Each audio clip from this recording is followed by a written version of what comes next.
सो hello friends, once again most welcome आप सभी लोगों का आपके अपने बेहतरीन सेशन में, जहां पर हम लोग एज यूजुअल बातें करते हैं एग्जाम ओरिएंटेड। मैं धीरेन्द्र प्रताप सिंह, आपका कंप्यूटर साइंस फैकल्टी। आपको मैं बेहतरीन कंटेंट प्रोवाइड कर रहा हूं जो आपके एग्जाम के लिए मोस्ट इंपॉर्टेंट है। दोस्तों, जैसा कि आपको पता है, यहाँ पर हम लोग डिस्कस कर रहे हैं प्रैक्टिस सेट, और ये प्रैक्टिस सेट ये मैं आपको रोज प्रोवाइड कर रहा हूँ आपके इस बेहतरीन प्लेटफॉर्म पर। तो भाई चलिए आगे बढ़ते हैं, और आप लोग जो है पार्टिसिपेट क्या करिए, ठीक है। कंप्यूटर का प्रैक्टिस सेशन है। बताइए कि लास्ट में मुझे जरूर बताइए कि आपका स्कोर क्या रहा है, ठीक है, सॉल्व करने के बाद। और ये क्वेश्चंस आपके एग्जाम में फंसने वाले हैं, आप नोट कर लीजिएगा, 100% फंसने वाले हैं यहां से, ठीक है। पहला प्रश्न आज के सेशन का आपके स्क्रीन के सामने है। पहला प्रश्न क्या है? In MS Excel 21 which shortcut key is used to insert the current date? Answer देंगे आप लोग। MS Excel 2021 वर्जन में करंट डेट डालने का शॉर्टकट कुंजी क्या होता है? सभी लोग आंसर देंगे। देखो, अगर हमें माइक्रोसॉफ्ट एक्सेल में करंट डेट इंसर्ट करना है तो शॉर्टकट की क्या होगा? और अगर ये पूछ लिया जाए आपसे कि भाई करंट डेट के साथ करंट टाइम अगर इंसर्ट करना हो तो जो है शॉर्टकट की क्या होगा? तो बताइए फटाफट, आप लोग आंसर दीजिए। सभी लोग आंसर दीजिए फटाफट भाई। देखिए, करंट डेट का शॉर्टकट की जो होता है वो कंट्रोल प्लस सेमी कोलन होता है। कंट्रोल प्लस सेमी कोलन होता है। और कंट्रोल, अगर आपको करंट टाइम निकालना है तो करंट टाइम का शॉर्टकट की जो हो जाएगा वो कंट्रोल के साथ में, शिफ्ट के साथ में सेमी कोलन हो जाएगा। ये ध्यान दीजिएगा। बोलो क्लियर है? क्वेश्चन का पूछा गया था, in MS Excel 21 which shortcut key is used to insert the current date? MS Excel 21 में करंट डेट डालने के लिए किस शॉर्टकट कुंजी का प्रयोग करेंगे? तो answer control plus semi colon का प्रयोग करेंगे, ठीक है। अगर हमें फंक्शन पूछा जाए हमसे कि अगर आपको MS Excel में आज का डेट आना है और फंक्शन के माध्यम से, तो क्या फंक्शन यूज करेंगे आप? तो आज का डेट आने के लिए हम इक्वल टुडे यूज करते हैं। इक्वल टुडे यूज करते हैं। क्या करते हैं दोस्तों? इक्वल टुडे यूज करते हैं अगर हमें करंट डेट लाना है तो, ठीक है। एक प्रश्न ये बनता है कि अगर हमें डेट और टाइम दोनों लाना है तो हम क्या फंक्शन यूज करते हैं? तो अगर हमें डेट और टाइम दोनों लाना है तो हम इक्वल नाउ फंक्शन यूज करेंगे। इक्वल नाउ फंक्शन यूज करेंगे। अच्छा, सबसे बड़ी बात क्या है, इन फंक्शंस को तो हम यूज करेंगे बिना किसी आर्गुमेंट के। हम लिखेंगे टुडे इक्वल टुडे बिना किसी आर्गुमेंट के, मतलब बीच में जो आपका ये पैरेंथेसिस दिख रहा है, पैरेंथेसिस के अंदर कोई भी आर्गुमेंट पास नहीं करेंगे। इक्वल टुडे एंटर मार देंगे, आज का डेट आ जाएगा। इक्वल नाउ एंटर मार देंगे, आज का डेट और टाइम दोनों आ जाएगा। बोलो क्लियर है? जितने हमारे फ्रेंड्स यहाँ पे क्लास कर रहे हैं मुझे बताएं, एवरीथिंग इज परफेक्ट, क्लियर है? आगे बढ़े, चलो भैया आगे बढ़ते हैं। अगला प्रश्न आपके स्क्रीन के सामने है, the part of a computer that coordinates all its function is called. पूछा गया है कंप्यूटर का वह भाग जो उसके सभी कार्यों का समन्वय करता है क्या कहलाता है? क्या कहलाता है? ठीक भैया, तो कंप्यूटर का वह भाग जो उसके सभी कार्यों का समन्वय करता है वो क्या कहलाता है? तो जो आंसर हो जाएगा दोस्तों, देखो, रोम प्रोग्राम तो होगा नहीं। रोम प्रोग्राम क्यों नहीं होगा? रीड ओनली मेमोरी आपका होता है रोम प्रोग्राम। ये क्या करता है? रीड ओनली मेमोरी, डेटा को या इंफॉर्मेशन को स्टोर करता है, तो ये तो होगा नहीं भाई। सिस्टम बोर्ड यहाँ पे होगा नहीं। अर्थमेटिक लॉजिक यूनिट क्या करता है? अर्थमेटिकल लॉजिकल ऑपरेशन परफॉर्म करता है, ये होगा नहीं। आंसर जो हो जाएगा वो कंट्रोल यूनिट हो जाएगा। Control unit will be correct answer my dear friends, है ना। देखो भाई ध्यान दीजिएगा, सीपीयू का नाम सुना है आप लोग ने? सीपीयू, सीपीयू क्या होता है? हमारे कंप्यूटर का ब्रेन कहलाता है, ब्रेन ऑफ कंप्यूटर। आपको पता है सीपीयू के 3 भाग होते हैं, 3 पार्ट होते हैं। सीयू होता है और एएलयू होता है और एमयू होता है। जो सीयू होता है वो कंट्रोल यूनिट होता है, जो एएलयू होता है वो अर्थमेटिक लॉजिक यूनिट होता है, और जो एमयू होता है वो मेमोरी यूनिट होता है। तीनों का अपना अलग अलग काम होता है। सीयू काम क्या होता है? कंट्रोल करना, ठीक है। एमयू काम का क्या होता है? स्टोर करना, ठीक है। और एएलयू काम क्या होता है? अर्थमेटिक लॉजिक ऑपरेशन परफॉर्म करना, मतलब अर्थमेटिकल लॉजिकल ऑपरेशन परफॉर्म करने काम एएलयू का होता है। बोलो क्लियर है? समझ में आ गया भैया? तो ये था आपका कि कंप्यूटर का वह भाग जो सभी कार्यों का समन्वय करता है। यानी कि जब, जैसे आप समझो, मैं आपको थोड़ा प्रैक्टिकल बता दूं। देखो, जैसे क्या होता है कि ये हमारा मान लीजिए सीपीयू का ब्लॉक डायग्राम है। यहां पे हमारा हो गया mu, यहां पे हो गया mu, यहां पे हो गया हमारा cu, और सबसे नीचे जो आपका होता है यहाँ पे ALU हो गया, ALU हो गया। हम लोगों ने इनपुट किया, हमें आउटपुट मिला। हम लोगों ने क्या किया, हम लोगों ने इनपुट किया और हमको क्या मिला, हमको आउटपुट मिला। ध्यान दीजिएगा, अब जब इनपुट हम करेंगे तो कौन इनपुट को कंट्रोल करेगा कि कहां जाना है, मतलब कहां स्टोर होना है, कब एग्जीक्यूट होना है, वो सारा काम सीयू करता है। डेटा को यहां भेजेगा, एमयू के पास यहाँ से उठाएगा, फिर भेजेगा एलयू के पास, फिर यहाँ से भेजेगा जो है एमयू के पास, फिर आउटपुट भेजेगा। ये सारा काम सीयू का होता है, कंट्रोल यूनिट का होता है। इस बात का विशेष ध्यान दीजिएगा। ठीक है जी, बोलो क्लियर है? चलो भाई बहुत बढ़िया, आगे बढ़ते हैं दोस्तों। अगला प्रश्न है, which commands divides the surface of the blank disk into sector and assign a unique address to each one। बड़ा प्यारा सा प्रश्न, इसका आंसर दीजिए आप।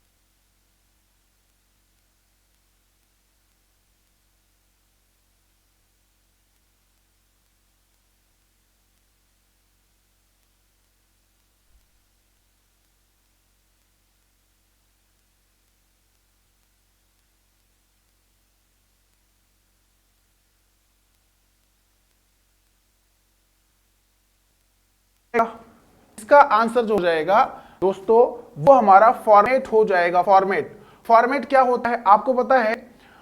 हार्ड डिस्क में जो ट्रैक और सेक्टर होता है, हार्ड डिस्क में ट्रैक और सेक्टर को डिवाइड, हार्ड डिस्क को ट्रैक और सेक्टर में डिवाइड करने की प्रक्रिया को फॉर्मेटिंग कहते हैं। मैं आपको बता दूं, देखो ऐसे होता है, ये आप जानते हो, ये आपका क्या होता है, ट्रैक होता है। ये सर्कल जो देख रहे हो ट्रैक होता है, ये ट्रैक होता है, ये ट्रैक होता है, ये ट्रैक होता है, और ये जो आप देख रहे हो ये वाला भाग, ये वाला सेक्टर होता है, ये वाला सेक्टर होता है। जो सर्कल वो है, सर्कल आपका ट्रैक होता है, और ये कटा हुआ भाग आप देख रहे हो, ये स्लाइस वाला भाग, स्लाइस वाला, ये हमारा सेक्टर कहलाता है। क्या कहलाता है? सेक्टर कहलाता है। तो हमारे डिस्क को ट्रैक और सेक्टर में डिवाइड करने की प्रक्रिया को क्या कहते हैं? हमारे डिस्क को ट्रैक और सेक्टर में डिवाइड करने की प्रक्रिया को फॉर्मेटिंग के नाम से जानते हैं। क्या कहते हैं दोस्तों? फॉर्मेटिंग कहते हैं। ठीक है। फैट क्या होता है? फाइल एलोकेशन टेबल होता है। ये फाइल एलोकेशन टेबल क्या होता है कि हमारे हार्ड डिस्क में फाइलों के लिए एक जगह निश्चित करता है, निर्धारित करता है, डिसाइड करता है, जगह एलोकेट करता है, वो फैट होता है। चेक डिस्क यहाँ कुछ होगा नहीं, वर यहाँ पे कुछ होगा नहीं, आंसर हमारा फॉर्मेट हो जाएगा। समझ में आ गया दोस्तों? कोई दिक्कत, कोई समस्या तो नहीं है? आगे बढ़े, चलो भाई आगे बढ़ते। बैंडविड्थ रिफर्स टू, बैंडविड्थ की चौड़ाई से तात्पर्य क्या है? मतलब जो बैंडविड्थ होता है दोस्तों, उस बैंडविड्थ मतलब बैंड की चौड़ाई, मतलब बैंडविड्थ से बेसिकली मतलब क्या होता है, ये कहा गया है। क्या the cost of the cable required to implement वैन, the cost of the cable required to implement a LAN, the cost of the information peer to peer network can store, the amount of information a communication medium can transfer in a given amount of time। तो bandwidth का मतलब होता है सूचना की वह मात्रा जो एक संचार माध्यम में दी गई मात्रा में स्थानांतरित कर सकता है एक समय में। मतलब कितने समय में बोला गया दोस्तों, ध्यान दीजिएगा। कहां गया भाई? देखो बोला गया है कि यहां पे कितने, the amount of information a communication medium can transfer in a given amount of time.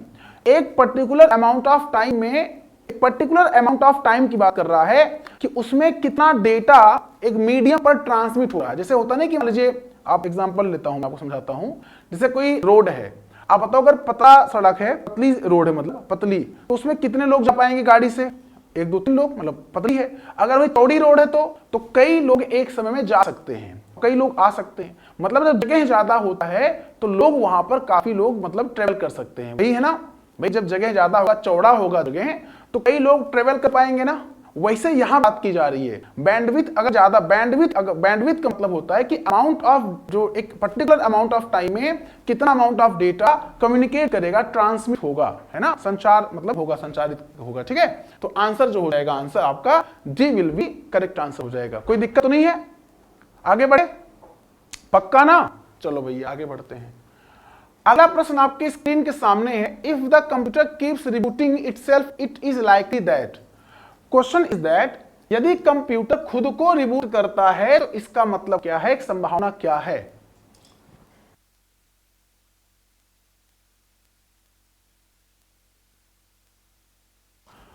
If the computer keeps rebooting itself, it is likely that यदि कंप्यूटर खुद को रिबूट करता है इसका मतलब क्या है? It is affected with virus, जब वायरस से प्रभावित हो गया है. It does not have enough memory, इसमें मेमोरी ज्यादा नहीं है. There is no printer, इसमें प्रिंटर नहीं है. There has been a sudden power rise, बिजली की अचानक वृद्धि हुई है. तो या if the computer keeps rebooting itself, it is likely that it is affected with virus. Virus का क्या हो गया है? वायरस का प्रकोप है, या वायरस का मतलब वायरस से प्रभावित है. होता नहीं कभी कभी लोग काम करते हैं, हमारा कंप्यूटर अपने आप ऑन ऑफ होने लगता है, तो इसका जो मेनली एक रीजन होता है, कॉज होता है, वो वायरस से अफेक्टेड है. ये ध्यान दीजिएगा, है ना. या कोई दिक्कत कोई समस्या तो नहीं भैया? बताइए फटाफट, आप लोग बताइए. क्वेश्चन पूछा गया हमसे, है ना. चलिए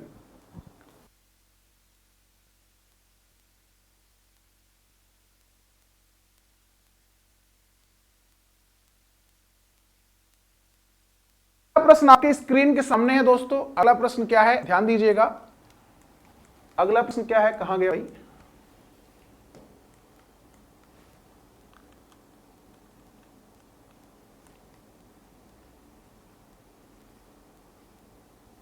what is the ready state of process? एक प्रक्रिया की तैयार स्थिति क्या होती है? रेडी स्टेट क्या होता है? When process is scheduled to run after some execution, when process is unable to run until some task has been completed, when process is using the CPU, none of the mention. बहुत प्यारा सा प्रश्न है, इसका answer आप लोग दीजिएगा. क्या पूछा गया क्वेश्चन? एक प्रक्रिया की तैयार स्थिति क्या होती है? What is the ready state of a process?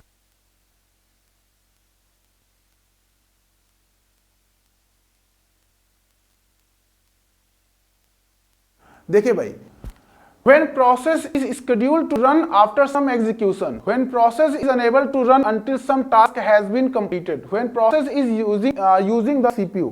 इसमें क्या हो जाएगा दोस्तों? इसमें हो जाएगा a process in the ready state when it's loaded into the memory and is ready to run, but it is temporarily waiting for the CPU to assign to it. मतलब कि वो वेट कर रहा है. हाँ चलिए, when process is unable to run until some task has been completed. Answer क्या हो जाएगा? Very good my friends. जितने भी हमारे फ्रेंड्स हैं, जब प्रक्रिया कुछ कार्य पूरा होने तक चलने में असमर्थ है, मतलब ये कहा गया है वो तब तक चलेगा नहीं जब तक आपका अगला टास्क कंप्लीट नहीं होता है, उसकी बात करी जा रही है. ठीक है. ओके.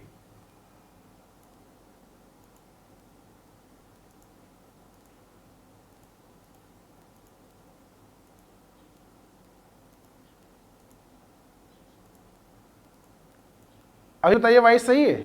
अभी वॉइस ठीक है? अभी वॉइस कोई इशू तो नहीं है? अभी ब्रेक तो नहीं हो रहा है वॉइस? बताइए. चलिए आगे बढ़ते हैं. तो समझ में आ गया? अरे भाई एक बात बताइए मुझे आप, इसने ये कहा है कि रेडी स्टेट का मतलब क्या होता है? मतलब रेडी स्टेट का मतलब यही बोला गया ना कि जब तक एक, जैसे मान लीजिए ए एग्जीक्यूट हो रहा है, ए को सीपीयू ने होल्ड किया है, ए को सीपीयू ने होल्ड किया है. किसने होल्ड किया है? सीपीयू ने.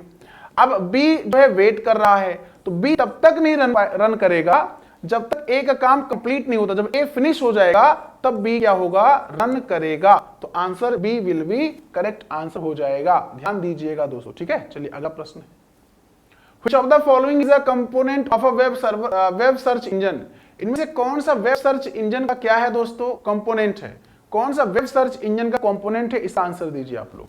चलिए, इनमें से कौन सा वेब सर्च इंजन का कंपोनेंट है? इसका आंसर दीजिए, फटाफट आंसर दीजिए.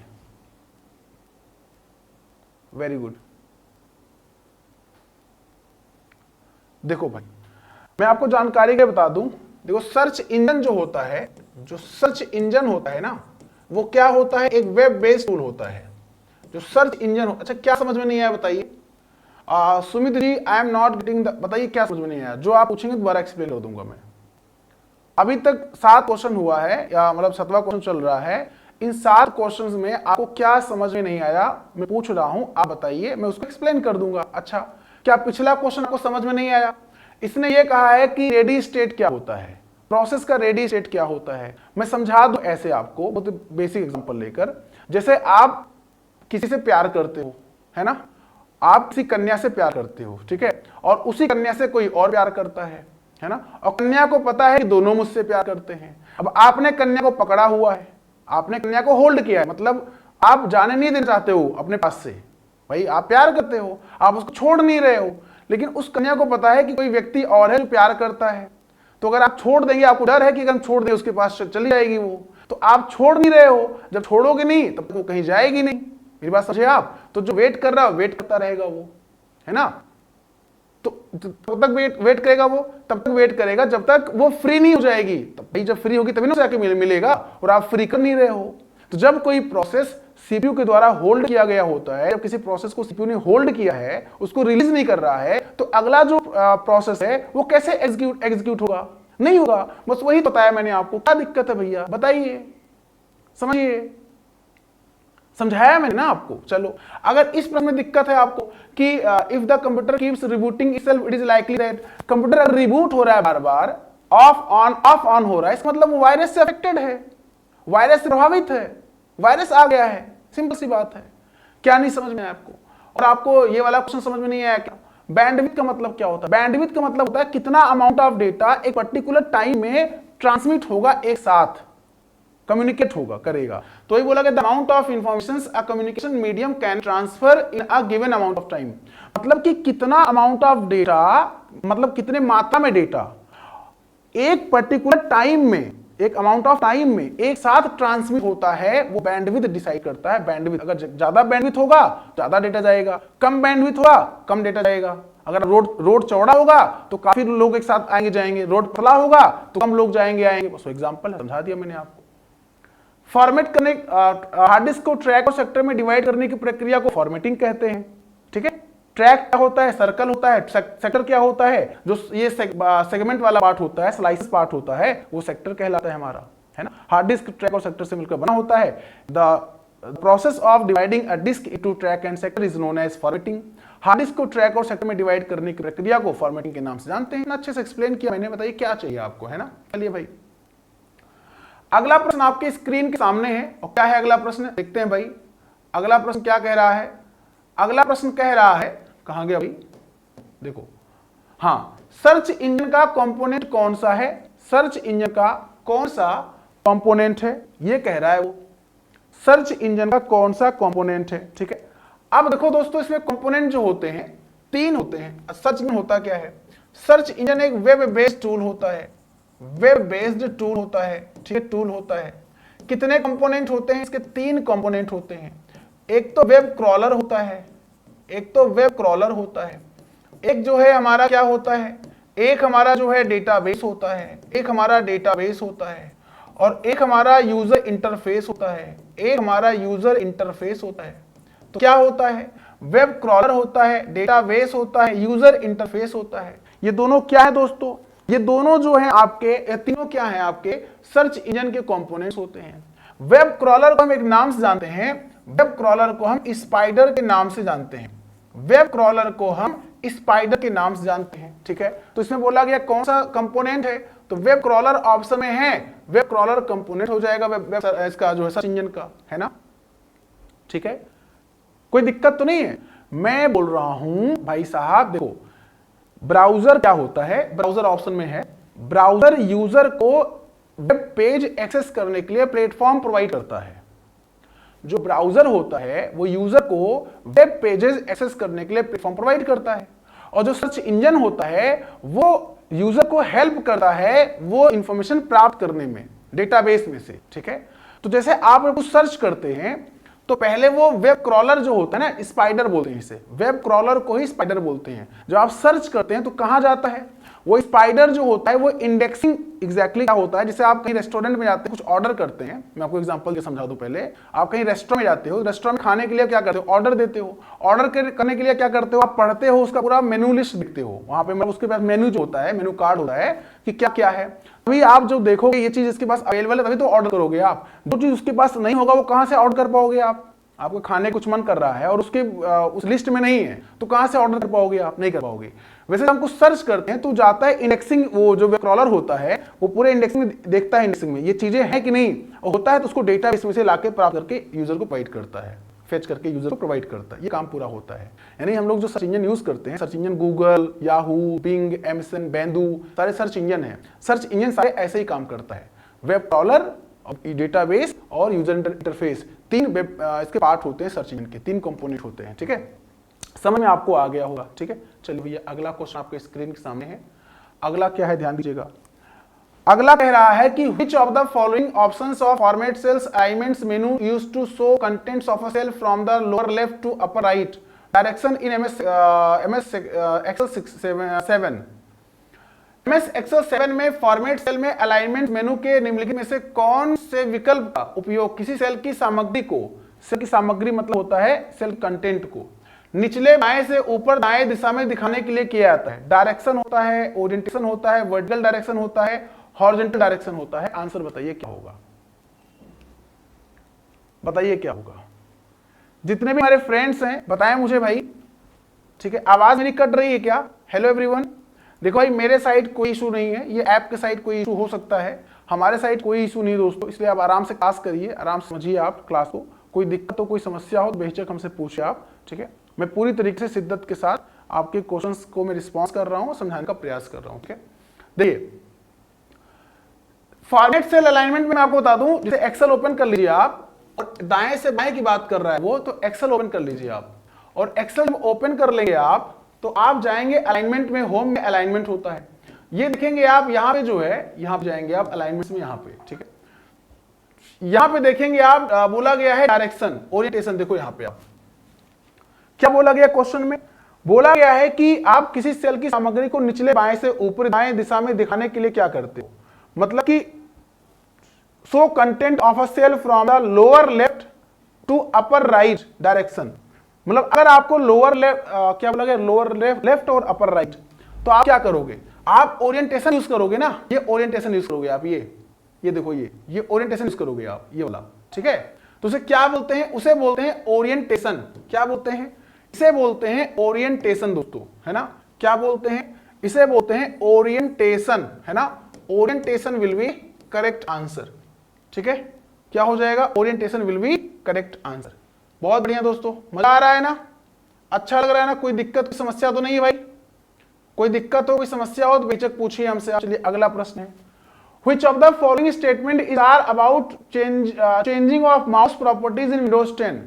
Windows 10 में माउस प्रॉपर्टी को चेंज करने के लिए जो है, वेरी गुड, विंडोज प्रॉपर्टी में विंडोज 7 में अगर माउस की प्रॉपर्टी चेंज करना होगा तो क्या करते हैं, बताइए। विंडोज 10 में, ओएस में माउस की प्रॉपर्टी को चेंज करने के लिए क्या करते हैं,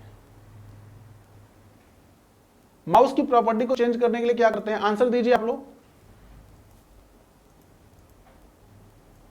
चलिए देखिए, mouse the cursor speed of the mouse can not B change. क्या जो माउस का जो कर्सर स्पीड होता है वो चेंज कर सकते हैं? कर सकते हैं। तो पहला तो गलत हो गया, मतलब जो कर्सर है आपका माउस का, बेसिकली पॉइंटर हम लोग यूज करते हैं, ये पॉइंटर, तो इसकी स्पीड को स्लो भी कर सकते हैं। देखो स्लो कर सकते हैं, मीडियम कर सकते हैं, मीडियम और फास्ट कर सकते हैं, 3 कर सकते हैं, स्लो, मीडियम, फास्ट। तो ये तो करें। It is possible to change the functions of the left mouse buttons to open the context menu. सही है, जो हमारा माउस होता है उसका लेफ्ट फंक्शन हम चेंज कर सकते हैं, लेफ्ट राइट कर सकते हैं, राइट लेफ्ट कर सकते हैं। तो केवल 2 हमारा सही हो जाएगा, only 2 will be correct answer, only 2 will be correct answer. हम क्या कर सकते हैं, हमारा जो माउस होता है, माउस की प्रॉपर्टी को हम चेंज कर सकते हैं ना, कहाँ से, कंट्रोल पैनल में जाकर, है ना।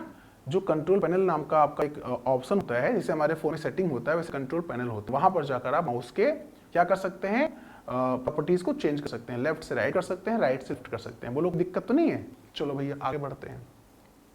Which of the following statements are true about the data communication? Data communication के बारे में कौन सा कथन ऐसा है जो ट्रू है, सत्य है? डेटा कम्युनिकेशन के बारे में कौन सा कथन सत्य है? It is act of sending और रिसीविंग डेटा, सही है। डेटा कम्युनिकेशन का मतलब डेटा को सेंड करना, रिसीव करना। हम क्या कर रहे हैं, हम सेंड कर रहे हैं, रिसीव कर रहे हैं, आप, है ना, आप सेंड कर रहे हो, हम रिसीव कर रहे हैं। In the data communication protocol is a hardware that transfers message from one the sender to receiver. गलत है, प्रोटोकॉल हार्डवेयर नहीं होता है। इसने ये कहा है कि क्या प्रोटोकॉल हार्डवेयर होता है? नहीं भाई, प्रोटोकॉल एक सेट ऑफ रूल होता है जो डेटा कम्युनिकेशन को गवर्न करता है ना। Protocols are set of rule that govern the data communication. तो आंसर केवल पहला हो जाएगा ट्रू, ओनली फर्स्ट हो जाएगा ट्रू।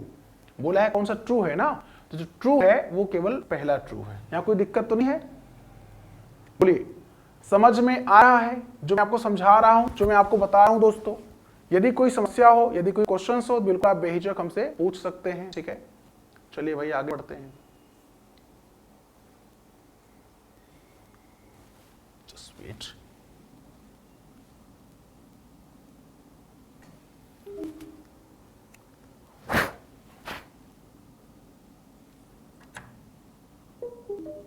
चलिए,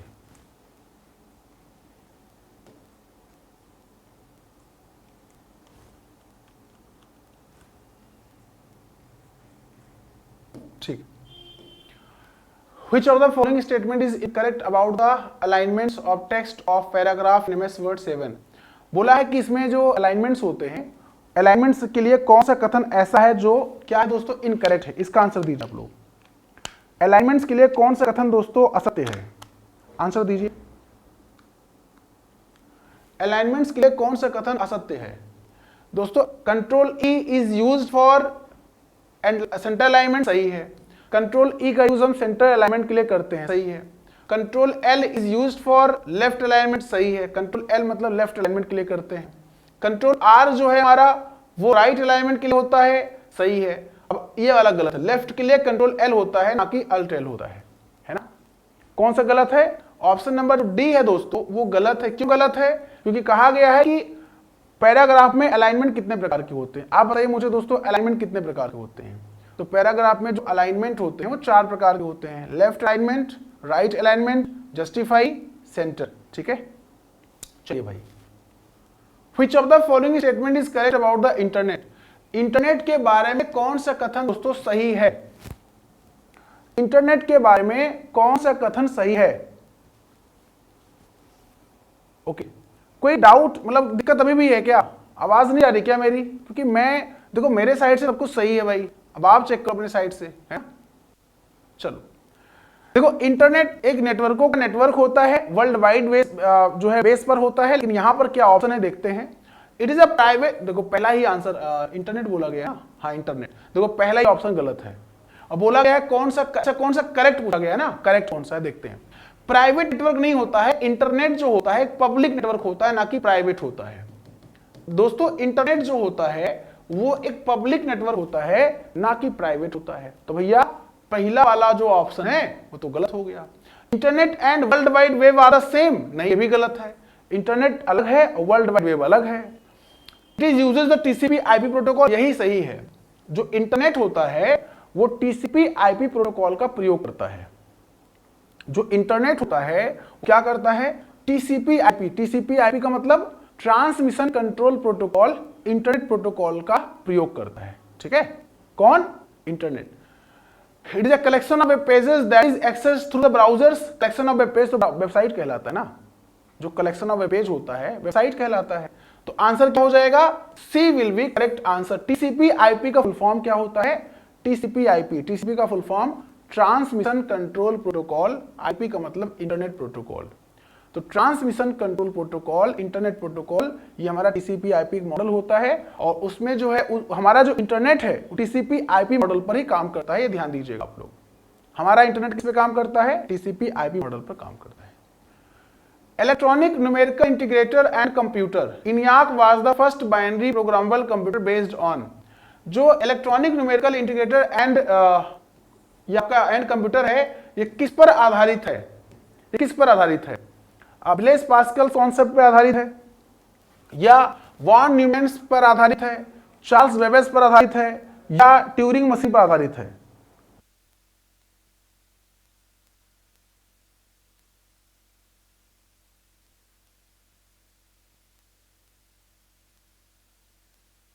दोस्तों बहुत बढ़िया, आंसर आ रहा है सबका।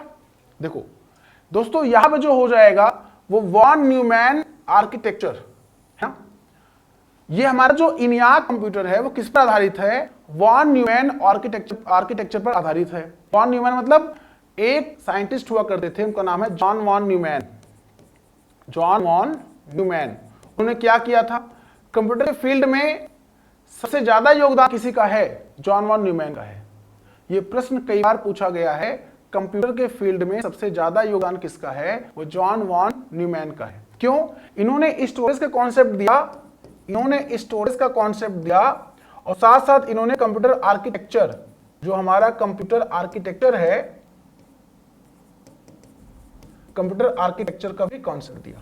ठीक है, जॉन वॉन न्यूमैन ने स्टोरेज का भी कॉन्सेप्ट दिया और कंप्यूटर आर्किटेक्चर का भी कॉन्सेप्ट दिया है, जॉन वॉन न्यूमैन ने। ठीक है, तो हमारा जो इनियाक है, इनियाक electronic numerical integrator and computer, इसको किस पर बेस्ड है, किस पर आधारित है? तो वॉन न्यूमैन के आर्किटेक्चर पर आधारित है।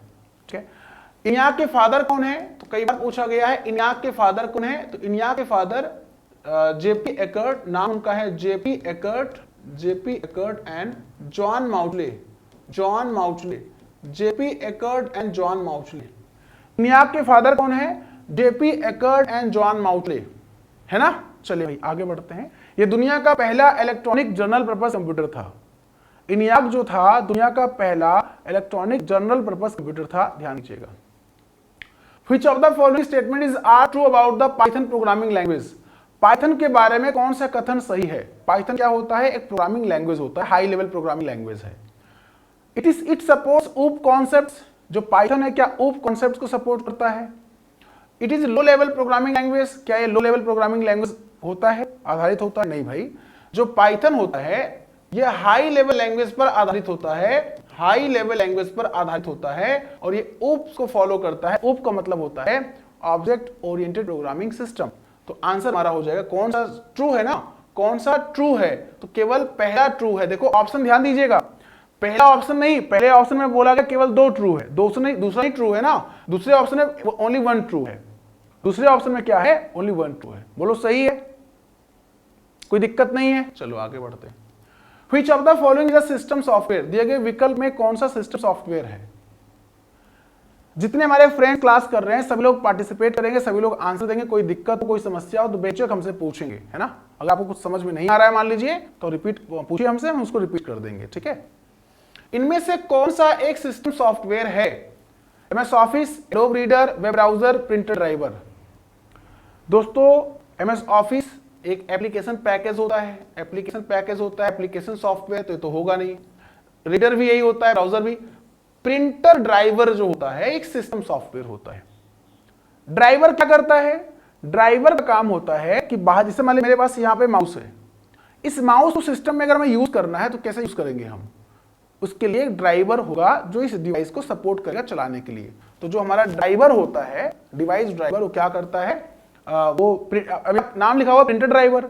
तो प्रिंटर ड्राइवर क्या करेगा? जो प्रिंटर हमारा आउटपुट डिवाइस है प्रिंटर, वो उसको सपोर्ट करेगा, क्या करेगा? चलाने के, मतलब है ना, प्रिंटर को। तो सबका अलग अलग ड्राइवर होता है, प्रिंटर का, माउस का, कीबोर्ड, सबका अपना अलग अलग जो है ड्राइवर होता है। Which of the following statement is correct about the quick access toolbar of MS PowerPoint 7? MS PowerPoint 7 में क्विक एक्सेस टूलबार के बारे में कौन सा कथन सही है? आप लोग पढ़िए और आंसर दीजिए। सब लोग आंसर दीजिए पढ़ फटाफट।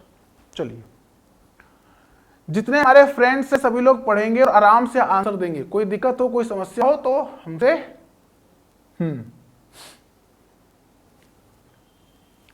Which of the following statement is correct about the quick access toolbar of MS PowerPoint 7?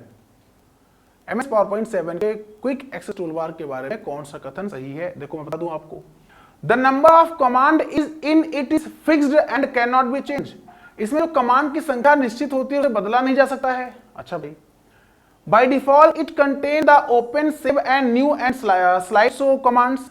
By default it is contain only 3 commands. Answer हमारा सी हो जाएगा। पहली बात, the number of commands in it is fixed and can not B change, change कर सकते हैं, हम लोग चेंज कर सकते हैं। ठीक है, यहां बोला गया by default it is contain the open, ये भी गलत बात है।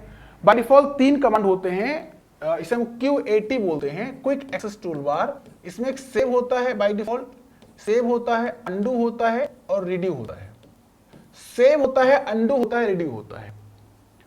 बाय डिफॉल्ट 3 कमांड होते हैं, सेव होता है, अंडू होता है, रिड्यू होता है, ध्यान दीजिएगा। और हम अपने अनुसार उसको कस्टमाइज भी कर सकते हैं, चेंज भी कर सकते हैं। ये आप देख रहे हो, ये विंडो होता है आपका, और विंडो में यहीं पे दोस्तों ऊपर यहीं पे आपको QAT दिखता है, क्विक एक्सेस टूलबार आपको यही दिखता है ना। तो आंसर क्या हो जाएगा हमारा? Third option will be correct answer. Which of the following statement is correct about Linux OS? इनमें से Linux ऑपरेटिंग सिस्टम के बारे में कौन सा स्टेटमेंट करेक्ट है? आंसर दीजिए आप लोग। Linux ऑपरेटिंग सिस्टम के बारे में कौन सा कथन सही है? आप लोग टेलीग्राम पर ज्वाइन हो जाइएगा, धीरेन्द्र सर ऑफिशियल सर्च कर लीजिए टेलीग्राम पे, और टेलीग्राम पे ज्वाइन हो जाइएगा, वहां पे आपको पीडीएफ वगैरह हम शेयर कर देते हैं, ठीक है, क्लास का, ठीक है।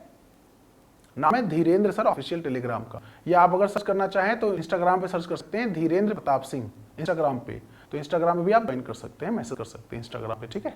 चलिए, it is single user OS, नहीं भाई गलत बात है। ये डेवलप बाय डेनिस रिची, गलत बात है। It is a product of Oracle, नहीं गलत बात है। ये आपका multi user multitasking operating system होता है जिसे हम लाइनक्स के नाम से जानते हैं। क्या कहते हैं? लाइनक्स कहते हैं, जो कि मल्टी यूजर मल्टीटास्किंग ओएस होता है। मैं आपको बता दूं इसके बारे में कुछ इंपॉर्टेंट फैक्ट्स। लाइनक्स एक ओपन सोर्स ओएस है, ओपन सोर्स ऑपरेटिंग सिस्टम।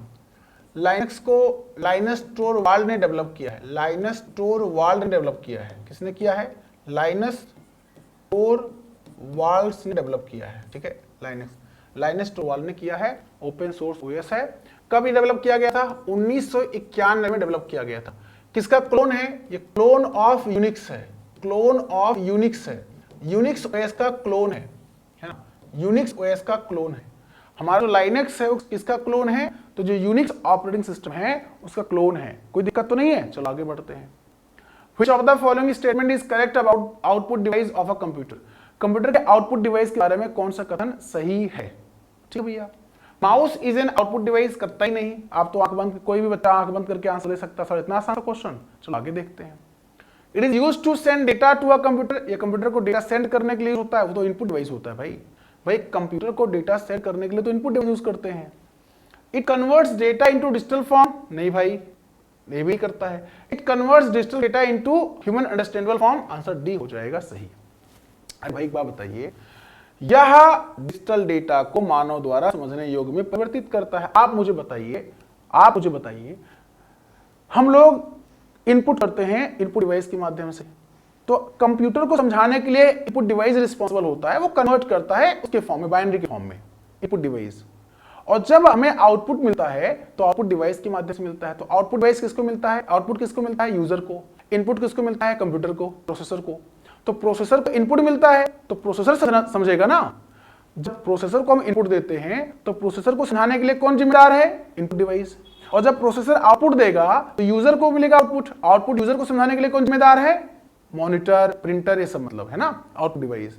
तो आउटपुट डिवाइस वह डिवाइस होता है जो यूजर के फॉर्म में, हमारे आपके फॉर्म में आउटपुट प्रोड्यूस करता है। आप मुझे बताइए, अगर इनपुट आपने दिया और आपको आउटपुट ऐसा मिले जो आपको समझ में ना आए, तो क्या उस आउटपुट का मतलब कोई है?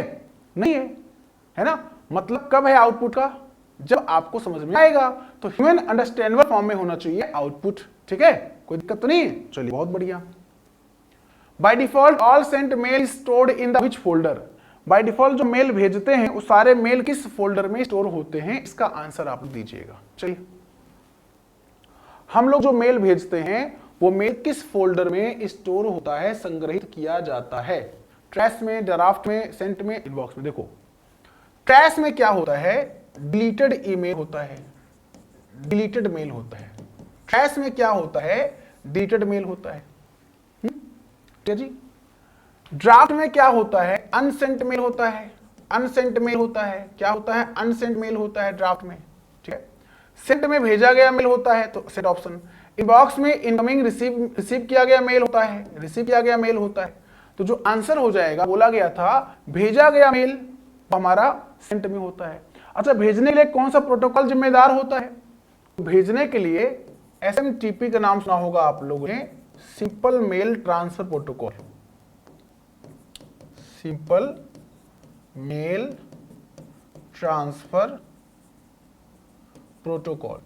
ये ऐसा प्रोटोकॉल है जो मेल को भेजने के लिए यूज किया था। इसका पोर्ट नंबर जो होता है वो 2525 होता है।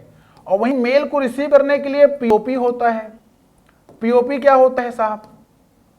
POP, POP stands for post office protocol, post office protocol.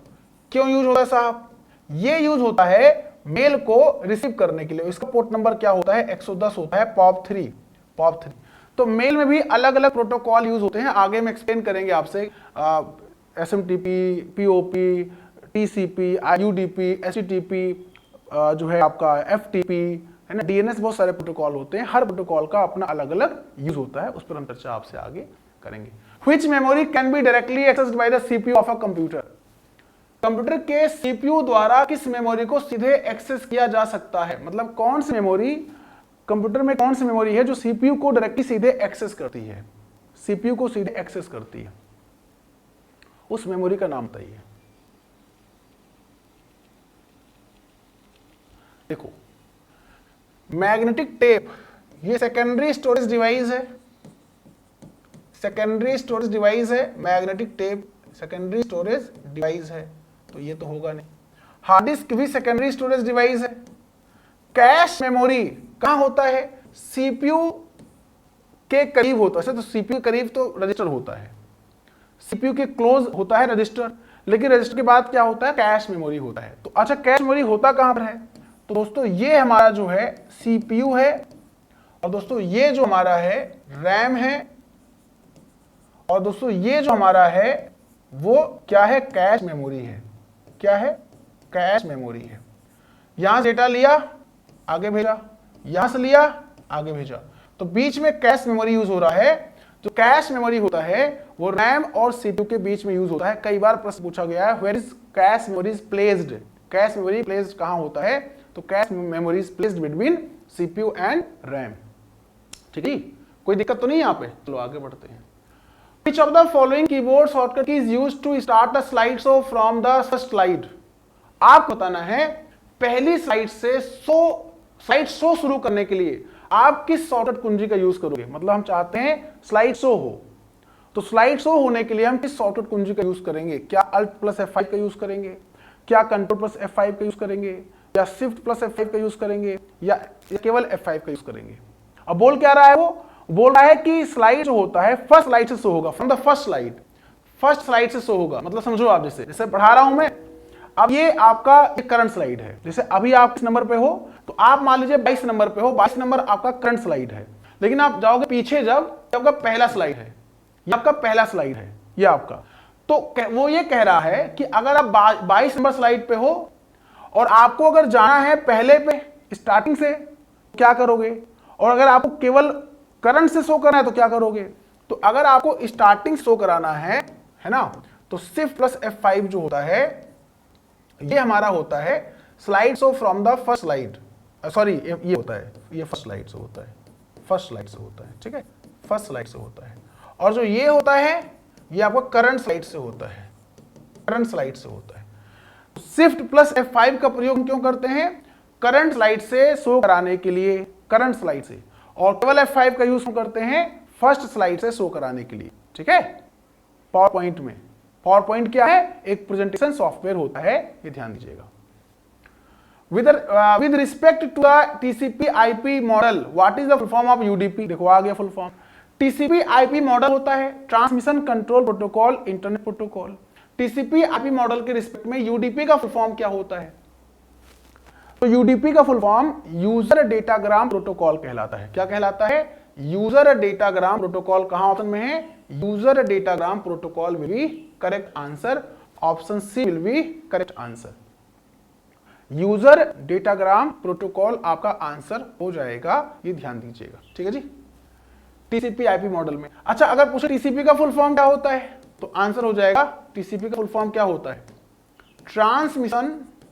Transmission control protocol, control protocol, transmission control protocol, ये TCP का फुल फॉर्म होता है। और UDP का यूजर डेटाग्राम प्रोटोकॉल होता है, ध्यान दीजिएगा। Which of the following text in MS Word is an example of superscript? इनमें से सुपरस्क्रिप्ट का एग्जांपल क्या है? MS Word में इनमें से कौन सा टेक्स्ट सुपरस्क्रिप्ट का एग्जांपल है? आंसर दीजिए। सुपरस्क्रिप्ट और सबस्क्रिप्ट के बारे में सुना है आप लोगों ने? सुपरस्क्रिप्ट और सबस्क्रिप्ट के बारे में सुना है? क्या होता है? देखिए, सुपरस्क्रिप्ट का मतलब क्या होता है? जो पावर में यूज करते हो आप, पावर में यूज करते हो आप, और सब स्क्रिप्ट मतलब होता है जो बेस में यूज करते हो आप, बेस में यूज करते हो। समझो आप कैसे, जो मैं आपको समझाता हूं। देखो आप पहले जाओ होम टैब मेनू पे, होम टैब मेनू पे जाओ। होम टैब मेनू पे जाने के बाद में आप क्या करोगे, आप फॉन्ट ग्रुप पे जाओगे, फॉन्ट ग्रुप पे जाओगे और फॉन्ट ग्रुप पे क्या मिलेगा आपको, बहुत सारे ऑप्शन मिलेंगे जिसमें से आपको सुपर स्क्रिप्ट, सब स्क्रिप्ट भी मिलेगा आपको, सुपर स्क्रिप्ट भी मिलेगा आपको, सुपर स्क्रिप्ट भी मिलेगा आपको और सब स्क्रिप्ट भी मिलेगा आपको, सब स्क्रिप्ट भी मिलेगा आपको।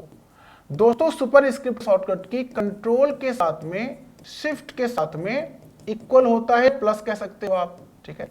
और सब स्क्रिप्ट कंट्रोल के साथ में इक्वल होता है, क्या होता है, कंट्रोल के साथ में इक्वल होता है। Super script control shift plus, control के साथ में शिफ्ट प्लस इक्वल, या चूंकि कीबोर्ड पे प्लस और इक्वल बटन एक जगह होता है, एक ही साथ होता है, तो या तो आप इक्वल यूज करो तो आप जो प्लस यूज करो, दोनों में से कोई भी यूज कर सकते हो आप, ठीक है। अब देखो जैसे मान लीजिए लिखा मैंने 252, अब 252 का मैं 2 चाहता हूं ऊपर आ जाए, मतलब पावर में आ जाए, तो उसके लिए मैं सुपर स्क्रिप्ट करूंगा और 25 हमारा स्क्वायर हो जाएगा 2। ऐसे हम चाहते हैं H2O, हम चाहते हैं 2 हमारा बेस में आ जाए तो हम H2O करेंगे, सब स्क्रिप्ट करेंगे। तो यहां बोला गया है कौन सा एग्जाम्पल है सुपर स्क्रिप्ट का, तो ये एग्जाम्पल है सुपर स्क्रिप्ट का, यहां पे 2 पावर में है, ठीक है। कोई दिक्कत तो नहीं है, समझ में आ गया।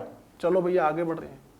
Which of the following keyboard shortcut key is used to change the casing of selected text in MS Word 7? भैया अगर MS Word 7 में हमको चेंज केस करना है, चेंज केस 5 प्रकार का होता है, पता है आपको, चेंज केस 5 प्रकार का होता है, अपर case, lower case, sentence case, toggle case और आपका जो है कैपिटलाइज ईच वर्ड यानी कि टाइटल केस। मैं लिख दे रहा हूं यहाँ पे चेंज केस कितने प्रकार का होता है, ये भी कहाँ होता है, ये भी लिख देता हूं मैं कहाँ होता है। तो ये भी हमारा होम टैब मेनू, और होम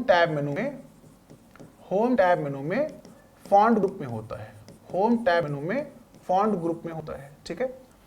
और इसमें जो हमारा ये चेंज केस होता है, चेंज केस कितने प्रकार का होता है,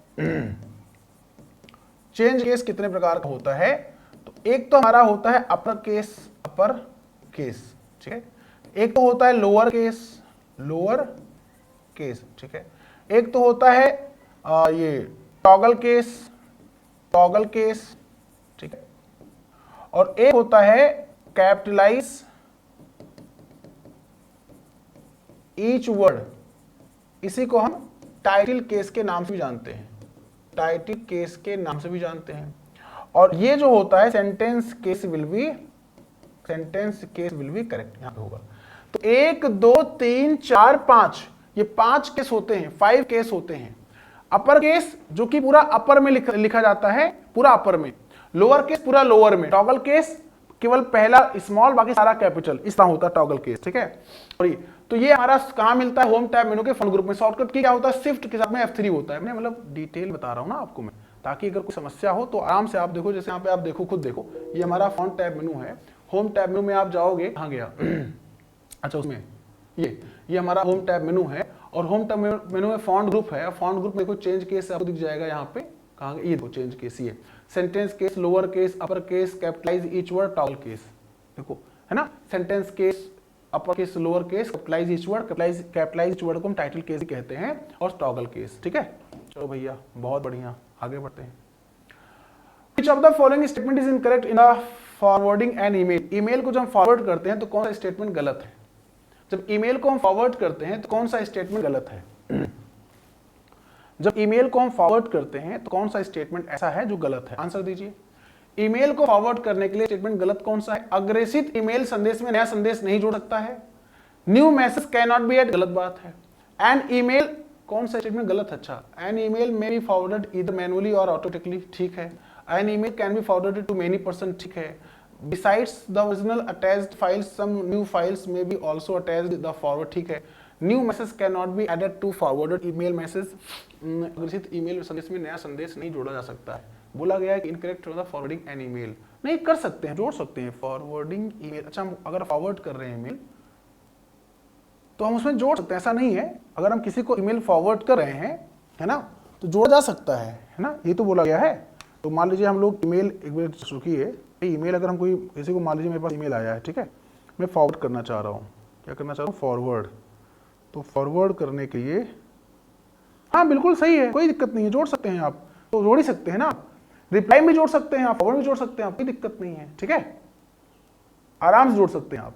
तो इसमें यही बोला गया है, इसमें ये कह रहा है, ठीक है, इसने ये कहा है कि अगर आप नया जो फॉरवर्डिंग ईमेल होता है उसमें न्यू मैसेज को ऐड नहीं कर सकते क्या आप, new message can not be add to a forward email message, तो ये वाला आंसर हो जाएगा गलत। बाकी ईमेल में भी फॉरवर्डेड इधर द मैनुअली और ऑटोमेटिकली, या तो ईमेल को मैनुअली या ऑटोमेटिकली फॉरवर्ड कर सकते हैं। Email can be forwarded to many persons, कई लोगों को ईमेल भेजा जा सकता है, सही बात है। Besides the original attached file, some new files may be also, मतलब हम नया फाइल भी अटैच कर सकते हैं ना फॉरवर्ड करते समय, तो आंसर पहला वाला हो जाएगा, ठीक है। Which of the following statement is correct about the World Wide Web? www के बारे में कौन सा कथन ऐसा है जो करेक्ट है, सही है? www के बारे में यानी वर्ल्ड वाइड वेब के बारे में कौन सा कथन ऐसा है जो करेक्ट है? It is based on the OSI reference model, गलत बात। The HTTP protocol is accessed by the access a web page. It is invented by Tom, गलत बात है। It is an internet, answer B हो जाएगा, B, ठीक है। क्यों हो जाएगा?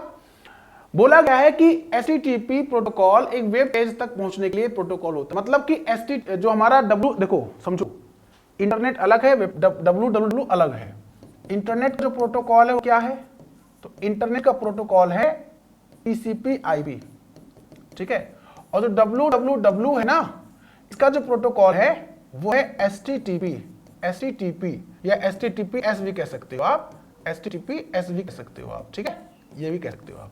तो ये आपका होता है एग्जैक्टली, ठीक है। यहां कोई दिक्कत तो नहीं भैया, समझ में आ गया, पक्का समझ में आ गया। चलो आगे बढ़ते हैं। Which of the following is the extension of a file in MS Word 7 when it is saved in the Word 7 या 97 या 2003 documents format? मतलब जब हम साथ में कोई फाइल बनाते हैं उसको हम सेव करते हैं पुराने वर्जन में, तो उसका एक्सटेंशन क्या होता है? बड़ा प्यारा सा प्रश्न है, बहुत सारे बच्चे यहाँ गलती करते हैं। मतलब हम बोला गया हमसे कि भाई साहब हम वर्ड में 7 में कोई फाइल बनाते हैं, उसको सेव करते हैं पुराने वर्जन में 97 2003 में, 97 2003 में, तो उसका एक्सटेंशन .doc हो जाता है। .doc will be correct answer. docx क्या होता है? ये न्यू एक्सटेंशन होता है, मतलब न्यू वाला एक्सटेंशन। न्यू मतलब कि अगर 7 के बाद की बात करेंगे तो 7, 10, 13, 16, 19, 21 ये सारे वर्जन, ठीक है। और doc जो होता है ओल्ड वर्जन होता है MS वर्ड का, ठीक है। तो आंसर हमारा ये हो जाएगा। Which of the following is a cross-platform web browser that was first bundled with Windows 10 in 2015? बड़ा आसान प्रश्न है। क्रॉस प्लेटफॉर्म का मतलब हम कहीं भी यूज कर सकते हैं उसको, मतलब जैसे हम विंडोज पे यूज कर सकते हैं, मैकिंटोश पे यूज कर सकते हैं, हम किसी प्लेटफॉर्म पे यूज कर सकते हैं। क्रॉस प्लेटफॉर्म, उसने प्लेटफॉर्म को क्रॉस कर दिया है, वो क्रॉस प्लेटफॉर्म एक है, तो वो माइक्रोसॉफ्ट एज कहलाता है।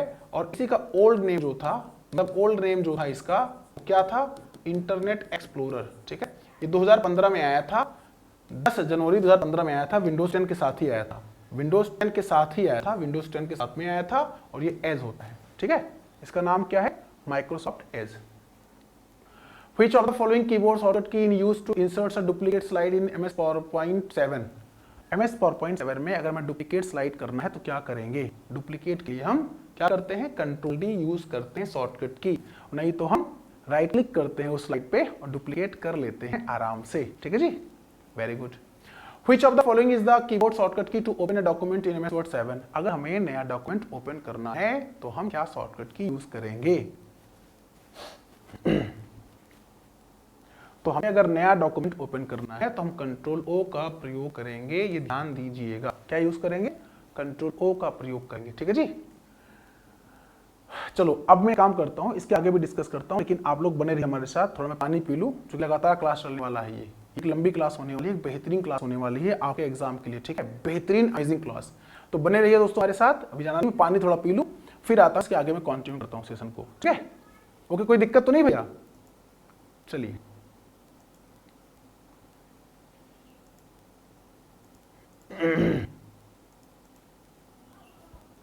पानी पी लूं थोड़ा मैं, ठीक है।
तो गाइस ये बताइए, जो पढ़ाया जा रहा है आपको प्रॉपर समझ में तो आ रहा है ना? कोई दिक्कत, कोई समस्या, कोई परेशानी तो नहीं है? ऐसा तो नहीं बाउंस हो रहा हो और आप बता ना रहे हो? मैं क्या कर रहा हूं, मैं फिर से रिपीट कर देता हूं आपके देखो, जस्ट वेट, मैं आपको बता दूं, आपके जो भी एग्जाम्स हैं, SSC CGL, SSC CHSL, ECG PO, IBPS RRB, IBPS RRB PO clerk, railway का टेक्नीशियन ग्रेड फर्स्ट है आपका, अदर गवर्नमेंट एग्जाम्स, मतलब सारे जो गवर्नमेंट एग्जाम हैं, इन सारे गवर्नमेंट एग्जाम, चाहे आप किसी स्टेट गवर्नमेंट की तैयारी कर रहे हो, आप यूपीपीएससी एग्जाम की तैयारी कर रहे हो उत्तर प्रदेश में, आप बिहार सिविल कोर्ट की तैयारी कर रहे हो, पटना हाई कोर्ट की तैयारी कर रहे हो, बिहार बेल्ट्रॉन की तैयारी कर रहे हो, आप मध्य प्रदेश के एग्जाम की तैयारी कर रहे हो, आप दिल्ली पुलिस के एग्जाम की तैयारी कर रहे हो, आप किसी भी एग्जाम की तैयारी कर रहे हो आप, तो ये सेशन आपके लिए बिल्कुल रामबाण होने वाला है दोस्तों। चलिए हम लोग सेशन को स्टार्ट करते हैं फिर से, और कोई डाउट हो तो बेहिचक पूछिए आप हमसे, ठीक है? यदि कोई समस्या आप लोगों को हो तो बिल्कुल आप डिस्कस कर सकते हैं। If you have any questions then please you can ask me without any hesitation my dear friends, I will try to rectify your all problem, ठीक है? तो चलिए फिलहाल हम लोग कहाँ पे थे? हम लोग डिस्कस कर रहे थे, मैंने कहा कि आपका क्लास लगातार 2 घंटे का होने वाला है, एक लंबी क्लास, एक बेहतरीन क्लास मैं आपको प्रोवाइड कर रहा हूँ, ठीक है? देखिए हम लोग यहाँ पे थे, ये वाला हो गया ना? हाँ, ये वाला क्वेश्चन पूछा गया दोस्तों आप लोगों से कि which of the following statements are true about the web browser. Web browser के बारे में कौन सा कथन ऐसा है जो ट्रू है, सत्य है? इसका आंसर दीजिए आप लोग। वेब ब्राउजर के बारे में कौन सा कथन ट्रू है? तो मैं आपको बता दूं, ध्यान दीजिएगा, वेब ब्राउजर के बारे में ये एक सिस्टम सॉफ्टवेयर है जो वेब सर्वर के साथ इंटरेक्ट करता है। गलत बात है। पहली बात, वेब ब्राउजर जो होता है वो एक एप्लीकेशन सॉफ्टवेयर होता है, वो एक एप्लीकेशन सॉफ्टवेयर होता है ना? क्या होता है दोस्तों? ये जो हमारा वेब ब्राउजर होता है वो एक एप्लीकेशन सॉफ्टवेयर होता है, एक एप्लीकेशन सॉफ्टवेयर होता है, ध्यान दीजिएगा, ठीक है? तो गलत हो गया। सफारी क्या है? Browser, safari browser. तो आंसर केवल 2 हो जाएगा, D will be correct answer. देखो वेब ब्राउजर का नाम लिख दे रहा हूं यहाँ पे, वेब ब्राउजर का नाम लिख दे रहा हूं यहाँ पे मैं, वेब ब्राउजर का नाम, ठीक है? देखो क्या है, मोजिला फायरफॉक्स है, ठीक है? फायरफॉक्स है आपका, ठीक है? गूगल का क्रोम है आपका, ठीक है? एज है आपका, ठीक है? एज का ओल्ड नाम IE, इसका ओल्ड नाम था, ठीक है? मतलब ओल्ड नाम IE है, कोई नया एज है, ठीक है? सफारी है आपका, है ना? सफारी है आपका, सफारी है आपका, ओपेरा है आपका, ओपेरा। ये सारे क्या है आपके? सारे आपके ब्राउजर्स कहलाते हैं, ठीक है? वेब ब्राउजर क्या होता है? एक एप्लीकेशन सॉफ्टवेयर होता है जो यूजर को वेब पेज प्रोवाइड करने के लिए एक प्लेटफॉर्म प्रोवाइड करता है। अगला क्वेश्चन चाहिए, क्या हो गया भाई? अच्छा ठीक है, अगला क्वेश्चन यहाँ पे, ठीक है? अब इसका पीपीटी आपको PDF कहाँ मिलेगा?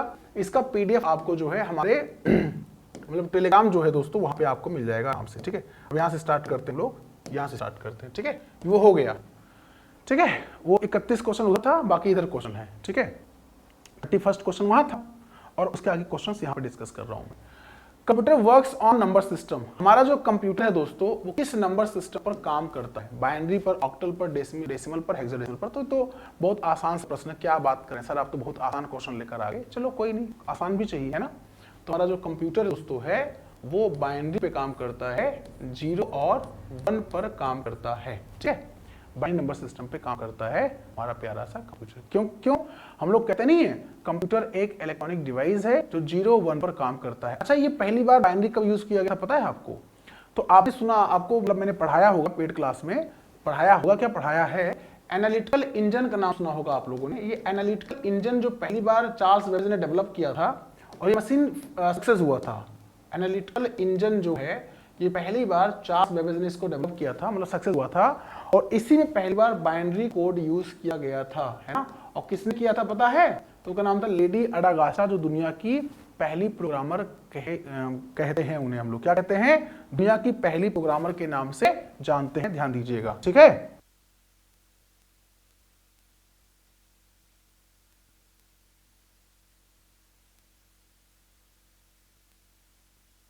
दोस्तों अगला प्रश्न आपके स्क्रीन के सामने है। अगला प्रश्न पढ़िए आप लोग। Which command interpreter environment provides. कौन सा कमांड इंटरप्रेटर वातावरण प्रदान करता है?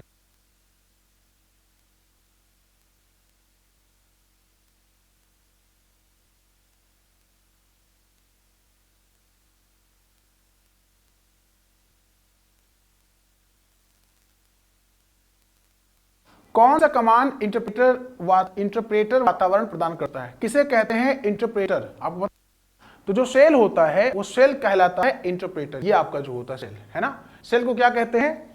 सेल को हम लोग कहते हैं कमांड इंटरप्रेटर। सेल को क्या कहते हैं? कमांड इंटरप्रेटर के नाम से जानते हैं, ठीक है, सेल को। और कर्नल क्या होता है? कोर ऑफ ओएस कहलाता है। क्या कहलाता है? कोर ऑफ ऑपरेटिंग सिस्टम कहलाता है, ध्यान दीजिएगा, ठीक है। चलिए आगे बढ़ते हैं। Which command is used to keep a process running even after logging out of the cell? Cell से लॉग आउट होने के बाद भी किसी प्रक्रिया को चालू रखने के लिए किस कमांड का उपयोग करते हैं? सेल से लॉग आउट होने के बाद भी किसी प्रक्रिया को चालू रखने के लिए, ये कमांड वाला जो क्वेश्चन होता है आपका, ये माइक्रोसॉफ्ट मतलब वो आपका यूनिक्स ऑपरेटिंग सिस्टम है या डॉस मान लीजिए है, डॉस पे भी हम कमांड पे काम करते हैं। लेकिन इस सेल वाला जो क्वेश्चन आपका सेल है, या आपका जो कर्नल है, या आपका यूनिक्स ऑपरेटिंग सिस्टम से क्वेश्चन है, यूनिक्स ओएस होता है, आपको पता है, ठीक है। तो यहाँ पे नो हुक यूज करते हैं अगर हमें दोस्तों सेल से लॉग आउट होने के बाद भी अगर हमें लॉग आउट होना है और किसी प्रक्रिया को चालू रखना चाहते हैं तो उसमें से हम लोग नो हुक का यूज करते हैं, ध्यान दीजिएगा। Can be restarted using special external tools? हम विशेष बाहरी उपकरणों का उपयोग करके फिर से शुरू कर सकते हैं। किसे? SRAM को, रैम को, PROM को या रोम को। मतलब हम उसने ये कहा है कि हम फिर से शुरू कर सकते हैं, we can be restarted using special external tool. देखो दोस्तों होता क्या है आप पता है, पहली बार जान लीजिएगा। जो SRAM होता है ये स्टैटिक मेमोरी, स्टैटिक रैम होता है, स्टैटिक रैम होता है। तो ये तो refresh, no need to be refresh, no need to be refresh, no need to be refresh, refresh करने की आवश्यकता नहीं होती है। रैम जो होता है वोलेटाइल मेमोरी होता है, वोलेटाइल होता है, पता है आपको ये भी। और रैम की टाइप होता है SRAM। रोम जो होता है नॉन वोलेटाइल होता है, आपको पता है, इसमें जो स्टोर करते हैं डिलीट नहीं कर सकते हैं, नॉन वोलेटाइल होता है, ठीक है। PROM जो होता है ये क्या होता है? प्रोग्रामेबल रीड ओनली मेमोरी होता है, रीड ओनली मेमोरी होता है, इसे बोलते हैं programmable read only memory. PROM में स्टोर किए गए डेटा को हम अल्ट्रावायलेट रेस के माध्यम से हम क्या करते हैं? इरेज करते हैं, डिलीट करते हैं। मतलब PROM में प्रोग्रामेबल रीड ओनली मेमोरी में क्या है? अगर डेटा आपका, मैं फिर से रिपीट कर दे रहा हूं, देखो रोम के 3 प्रकार होते हैं। देखो जो रोम आपका होता है उसमें 3 प्रकार होते हैं रोम के। एक तो आपका होता है PROM, एक तो होता है EPROM, एक तो होता है डबल EPROM। थोड़ी गलती हो गई यहाँ पे, ध्यान दीजिएगा, सॉरी गलती हो गई, ठीक है, ये इससे नहीं होगा, यहाँ पे अल्ट्रावायलेट, ठीक है। तो रोम होता है वो रीड ओनली मेमोरी होता है, रीड ओनली मेमोरी होता है, ठीक है। PROM का मतलब प्रोग्रामेबल रीड ओनली मेमोरी, इसमें डेटा केवल एक बार बाहर से स्टोर किया जाता है। मतलब जैसे होता है ना कि पहले ब्लैंक है, आप मार्केट से खरीद के लाते हो, ब्लैंक होता है, खाली होता है, मैं एग्जांपल दे रहा हूं, ठीक है, खाली है। और जैसे आप CD पेन ड्राइव लाते हो खरीद के, पेन ड्राइव खाली है, अब पेन ड्राइव में कुछ स्टोर करते हो तो स्टोर हो जाता है वो। तो ऐसा ये रोम PROM कि पहली बार आपने कुछ स्टोर किया, अब दोबारा आप उसमें कुछ स्टोर नहीं कर सकते हो, ये स्टोर रहेगा इसमें, मतलब आप डिलीट नहीं कर सकते हो आप, है ना, पहली बार में स्टोर किया। इसी को WOR कहते हैं। WOR मतलब राइट वंस रीड मेनी। जो मैं अभी गलती से मैं यहां लिख दिया था UV, गलती से लिख दिया था मैंने यहाँ पे, ये EPROM में होता है अल्ट्रावायलेट रेज। अल्ट्रावायलेट रेज पराबैंगनी तरंगों के माध्यम से EPROM में स्टोर किए गए डेटा को डिलीट करते हैं। EPROM में स्टोर किए गए डेटा को अल्ट्रावायलेट रेज के माध्यम से, यानी पराबैंगनी तरंगों के माध्यम से हम इरेज करते हैं, डिलीट करते हैं। किसमें? EPROM मतलब erasable programmable read only memory में। और डबल EPROM क्या होता है? ये इलेक्ट्रिकली होता है, इलेक्ट्रिकली होता है। इलेक्ट्रिकली मतलब क्या होता है कि इसमें जो डेटा स्टोर होता है उसको हम इलेक्ट्रिक सिग्नल जनरेट करके इरेज करते हैं। डबल EPROM में डेटा को हम इरेज कर सकते हैं। कैसे कर सकते हैं? डबल EPROM में डेटा को हम इलेक्ट्रिक सिग्नल जनरेट करके इरेज कर सकते हैं। वहीं पे EPROM में डेटा को हम अल्ट्रावायलेट रेज के माध्यम से कर सकते हैं। PROM में अगर एक बार स्टोर कर दिया तो डिलीट नहीं कर सकते। तो यहां पूछा गया है कि एक विशेष बाहरी उपकरणों का उपयोग करके फिर से शुरू कर सकते हैं, केवल एक बार स्टार्टिंग में तुम्हारा PROM हो जाएगा। PROM will be correct answer, ध्यान दीजिएगा, ठीक है जी, PROM। Okay, every web document has a unique address which is called. प्रत्येक वेब डॉक्यूमेंट का एक यूनिक एड्रेस होता है जिसे क्या कहते हैं?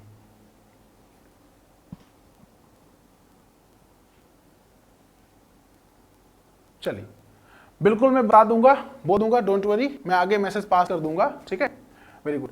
यहां बहुत सारे बच्चे गलती करेंगे, अभी बहुत सारे बच्चे गलती करेंगे। क्या गलती करेंगे? बोला है every web document has a unique address which is called, मतलब समझे नहीं आप? देखो, जो प्रत्येक वेब डॉक्यूमेंट होता है ना, उसका अपना एड्रेस होता है, उसको हम यूआरएल के नाम जानते हैं, यूनिफॉर्म रिसोर्स लोकेटर कहते हैं। अब जो आईपी एड्रेस लोग आंसर दे रहे हैं, आईपी एड्रेस पता है क्या होता है? एवरी कंप्यूटर, समझना, every computer connected on internet must have unique address that is called IP address। Internet पर जुड़े हुए प्रत्येक कंप्यूटर का अपना खुद का एक एड्रेस होता है, उसे आईपी एड्रेस के नाम से जानते हैं। लेकिन जो वेब पर, जो इंटरनेट पर वेब पेजेस होता है, उन पेजेस का अपना अलग अलग एड्रेस होता है और उन एड्रेस को पहचानते हैं यूआरएल के माध्यम से, यूनिफॉर्म रिसोर्स लोकेटर के माध्यम से। जैसे हम हैं, आप हैं। अच्छा बताइए मुझे, आप अगर आपको मुझे एक्सेस करना है, अगर आपको धीरेन्द्र प्रताप सिंह तक पहुंचना है, मतलब मेरा नाम धीरेन्द्र प्रताप सिंह, और आपको अगर मेरे तक पहुंचना है, मेरे एड्रेस तक पहुंचना, तो क्या पता होना चाहिए?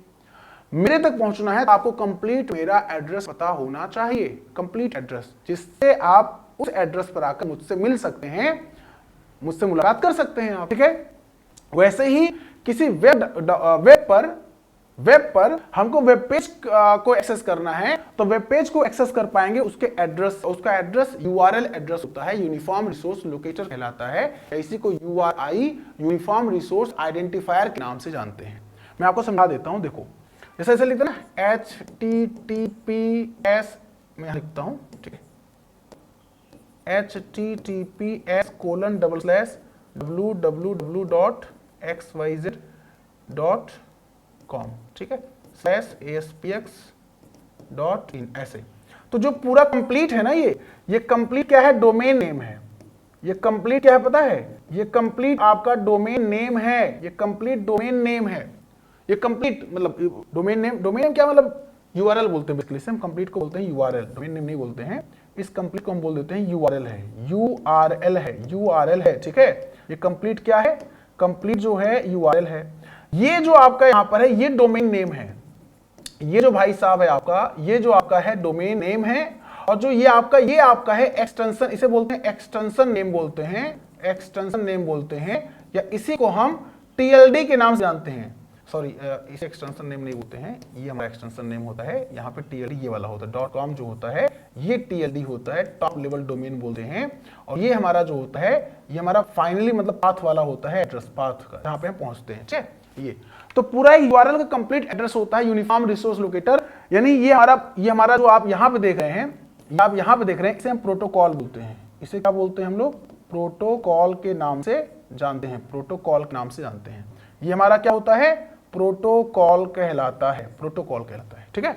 तो protocol set of rule that govern data communication. Protocol क्या होता है? सेट ऑफ रूल होता है जो डेटा कम्युनिकेशन को गवर्न करता है, पता है आपको।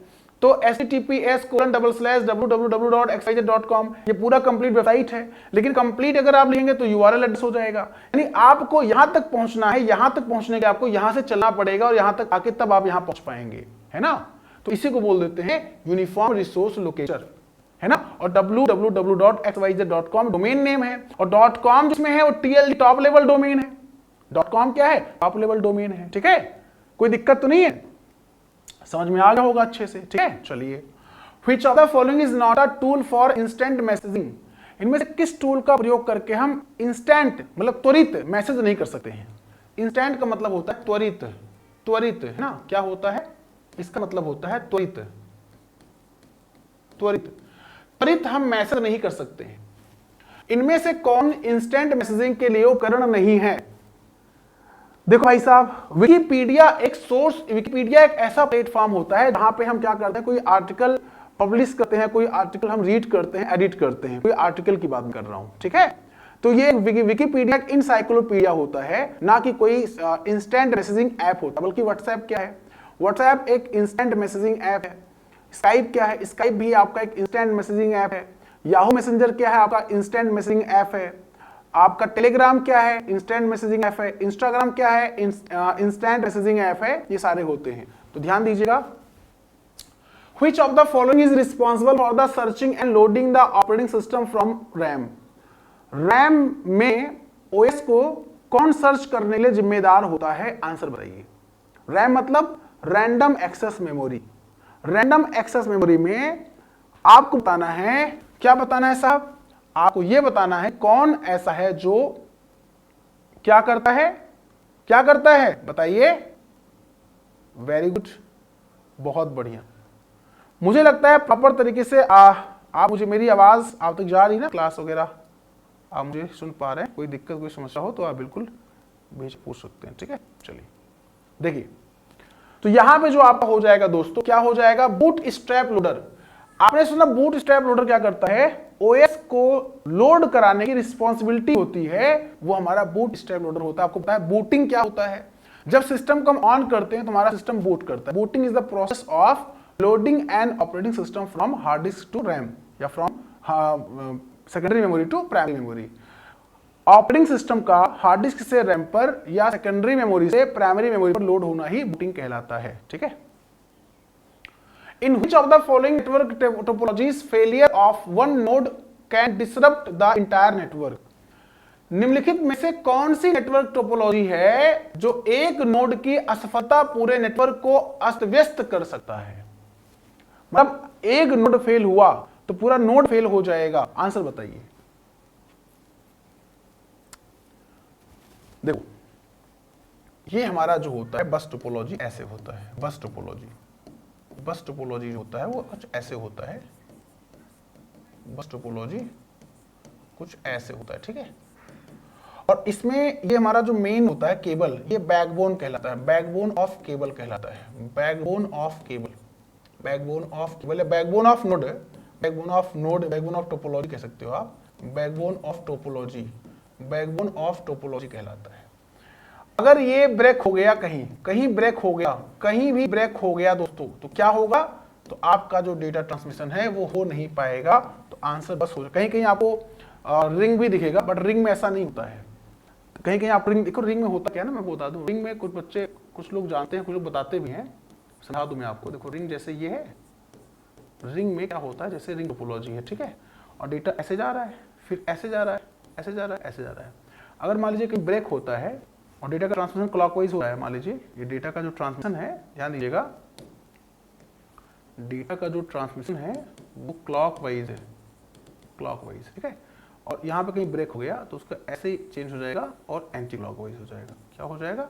Anti clockwise. मतलब कि अगर डेटा जैसे कुछ मैंने देखा है, बहुत सारे ऐसे जो टीचर भी हैं, कुछ ऐसे प्लेटफॉर्म भी हैं जो बताते हैं रिंग टोपोलॉजी। अगर कोई एक नेटवर्क फेल हो गया तो पूरा नेटवर्क ब्रेक डाउन हो जाएगा, ब्रेक हो जाएगा, तो उसे बोलते हैं रिंग टोपोलॉजी। रिंग टोपोलॉजी नहीं होता है, क्योंकि रिंग टोपोलॉजी में अगर मान लीजिए ऐसा होता है ना, अगर क्लॉकवाइज डेटा का ट्रांसमिशन हो रहा है और बीच कोई नेटवर्क अगर डिस्टर्ब भी हुआ, कोई नोड खराब भी हुआ ना, तो वो डायरेक्शन चेंज हो जाता है ना। मतलब अगर वो यहाँ से मान लीजिए यहाँ से यहाँ जा रहा था, ठीक है, तो ऐसे जा रहा था और बीच में अगर कुछ दिक्कत हो गई तो फिर वो एंटी क्लॉकवाइज हो जाएगा और ये यहाँ पहुँच जाएगा इस तरह, ठीक है। लेकिन बस में ऐसा नहीं होता है, ठीक है, बस में ऐसा नहीं। तो आंसर बस हो जाएगा। ध्यान दीजिएगा, ये कॉन्सेप्ट मैं आपको बता रहा हूँ।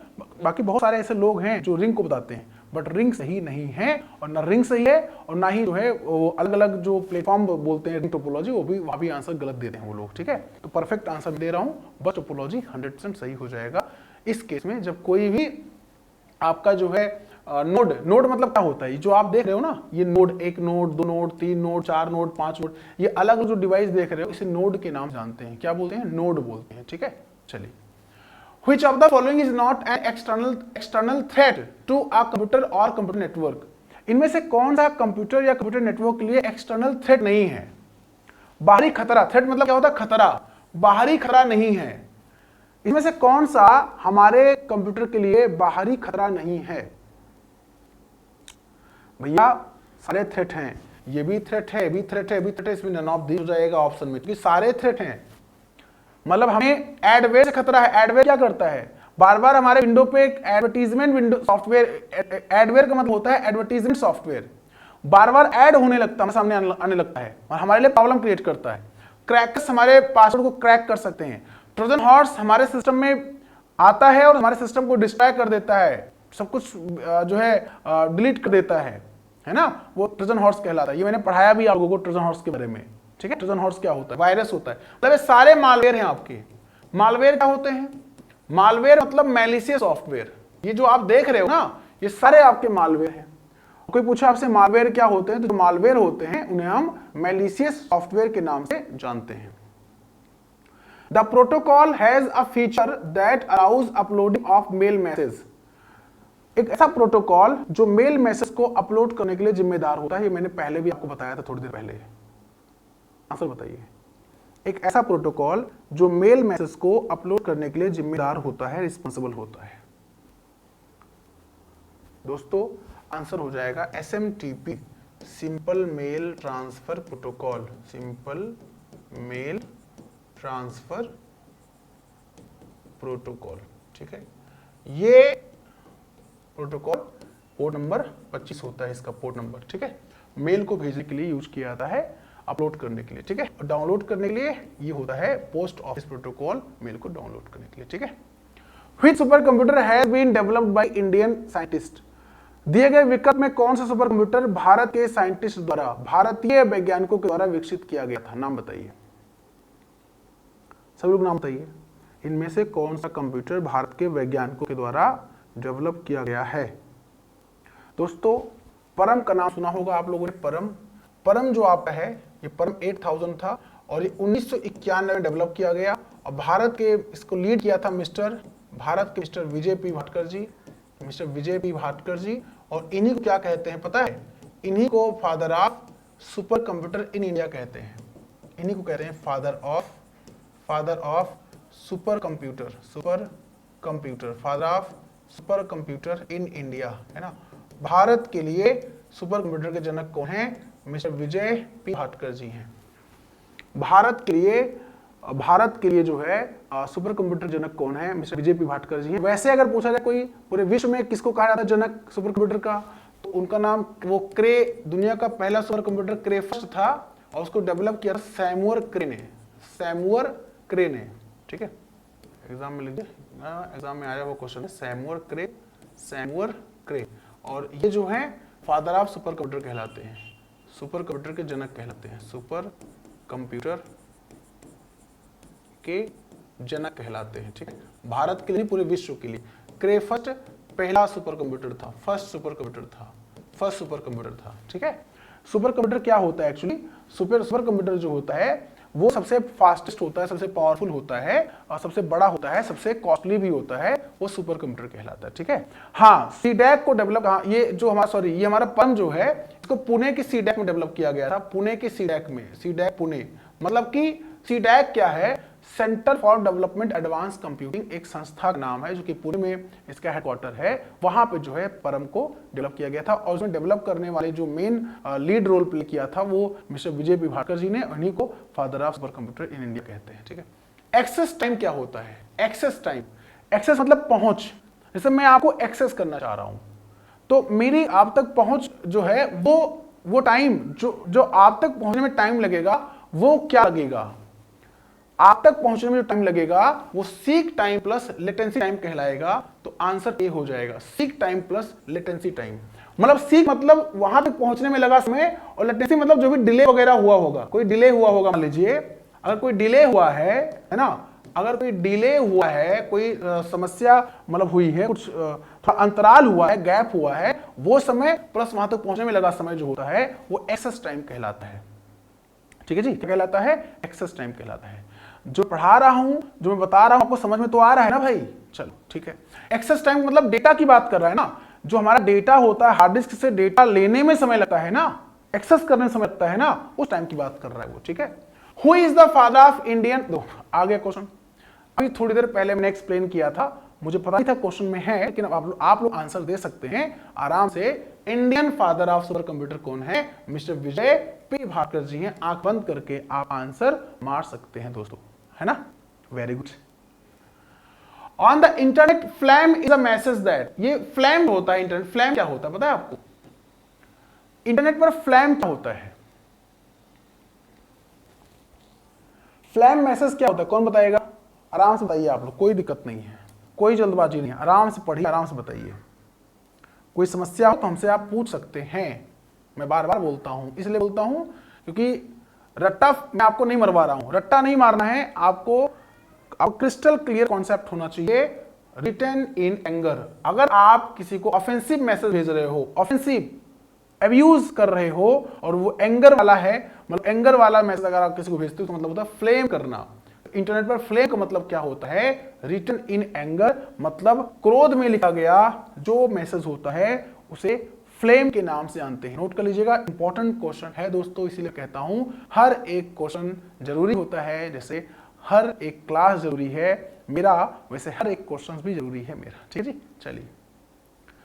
SMTP protocol has a number call. देखो आ गया क्वेश्चन। अभी देखो मैं कहता नहीं हूं, जब मैं क्वेश्चन पढ़ाता हूं जब कोई एक क्वेश्चन, तो उस क्वेश्चन से रिलेटेड जो मैं क्वेश्चंस एक्सप्लेन करता हूं उनमें से बहुत सारे क्वेश्चंस आपके एग्जाम में देखने को मिलते हैं। जैसे मैंने एसएमटीपी का पोर्ट नंबर कहीं आया नहीं था, लेकिन मैंने जब भी प्रोटोकॉल का जिक्र किया है, जिस प्रोटोकॉल के बारे में बताया है, पोर्ट नंबर मैंने लगभग बता दिया आपको। एसएमटीपी का 25 होता है, पीओपी का 110 होता है, जो है एफटीपी का 2 पोर्ट होता है, एफटीपी का डेटा पोर्ट 20 होता है, कमांड पोर्ट 21 होता है, टेलनेट का 23 होता है ना, एचटीटीपी का 80 होता है, एचटीटीपीएस का 443 होता है पोर्ट नंबर। तो एसएमटीपी का 25 जो होता है वो पोर्ट नंबर कहलाता है। 25 क्या होता है? पोर्ट नंबर कहलाता है। बोलो क्लियर है? चलो भाई थोड़ा जल ले लूं, है ना, पानी पी लूं बस, ठीक है, एक मिनट रुकिएगा आप लोग।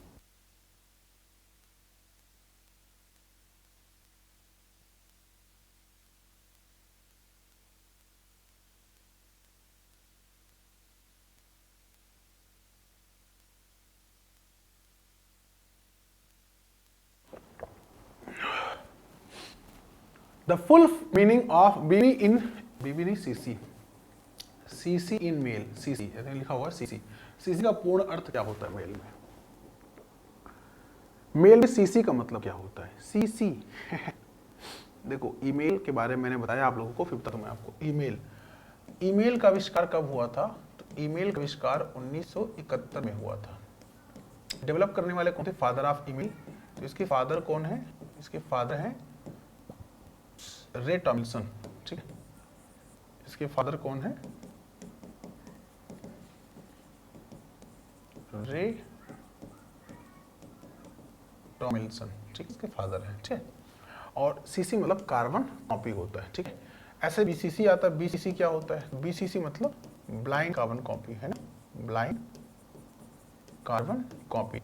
जब एक ही मेल को हम कई लोगों को भेजना चाहते हैं, जब एक ही मेल को हम कई लोगों को रखना चाहते हैं, सीसी में रख सकते हैं। सीसी मतलब कार्बन कॉपी होता है। और जब हम चाहते हैं किसी के साथ किसी को मेल भेजना, मतलब एक ही मेल हम कई लोगों को भेज रहे हैं, उनमें से कुछ लोगों को ऐसा रख रहे हैं जिनको पता ना चले कि मेल भेजा गया किसी और को, मतलब सीक्रेट के साथ भेज रहे हैं, सीक्रेट, गुप्त रूप से। तो गुप्त रूप से हम ब्लाइंड कार्बन कॉपी में जिसका आईडी रखेंगे तो किसी को पता नहीं चलेगा कि और किसी को ईमेल भेजा गया सेम मेल, और बीसीसी को भी नहीं पता चलेगा, गुप्त लोगों को भी, कि और किसी को भेजा गया। तो बीसीसी मतलब बेसिकली ये होता है। Which of the following used in MS PowerPoint impress to start a slideshow in from the current? कोई impress मतलब ये impress हो या जो है इसे PowerPoint बोल देते हैं बेसिकली हम लोग। देखो impress जो अब एक नाम सुनोगे लिब्रे ऑफिस का। लिब्रे ऑफिस जो होता है ना, उसमें impress जो होता है ना, impress, वो impress क्या होता है? PowerPoint होता है। impress क्या होता है? PowerPoint होता है। ठीक है, ध्यान दीजिएगा। लिब्रे ऑफिस में जो इम्प्रेस होता है वो पावर पॉइंट कहलाता है। ठीक है, मैं आपको समझा दूं, यहाँ पे समझा दूं। देखो, अगर लिब्रे ऑफिस की बात करें, एग्जाम में प्रश्न आया हुआ है, लिब्रे ऑफिस में बात करें हम, तो लिब्रे ऑफिस में जो राइटर होता है वो वर्ड कहलाता है। वर्ड, माइक्रोसॉफ्ट ऑफिस का वर्ड। जो कैल्क होता है, कैल्क, वो माइक्रोसॉफ्ट ऑफिस का एक्सेल कहलाता है। और जो यहाँ पे पावर पॉइंट होता है, जो यहाँ पे पावर पॉइंट होता है, ध्यान दीजिएगा आप लोग,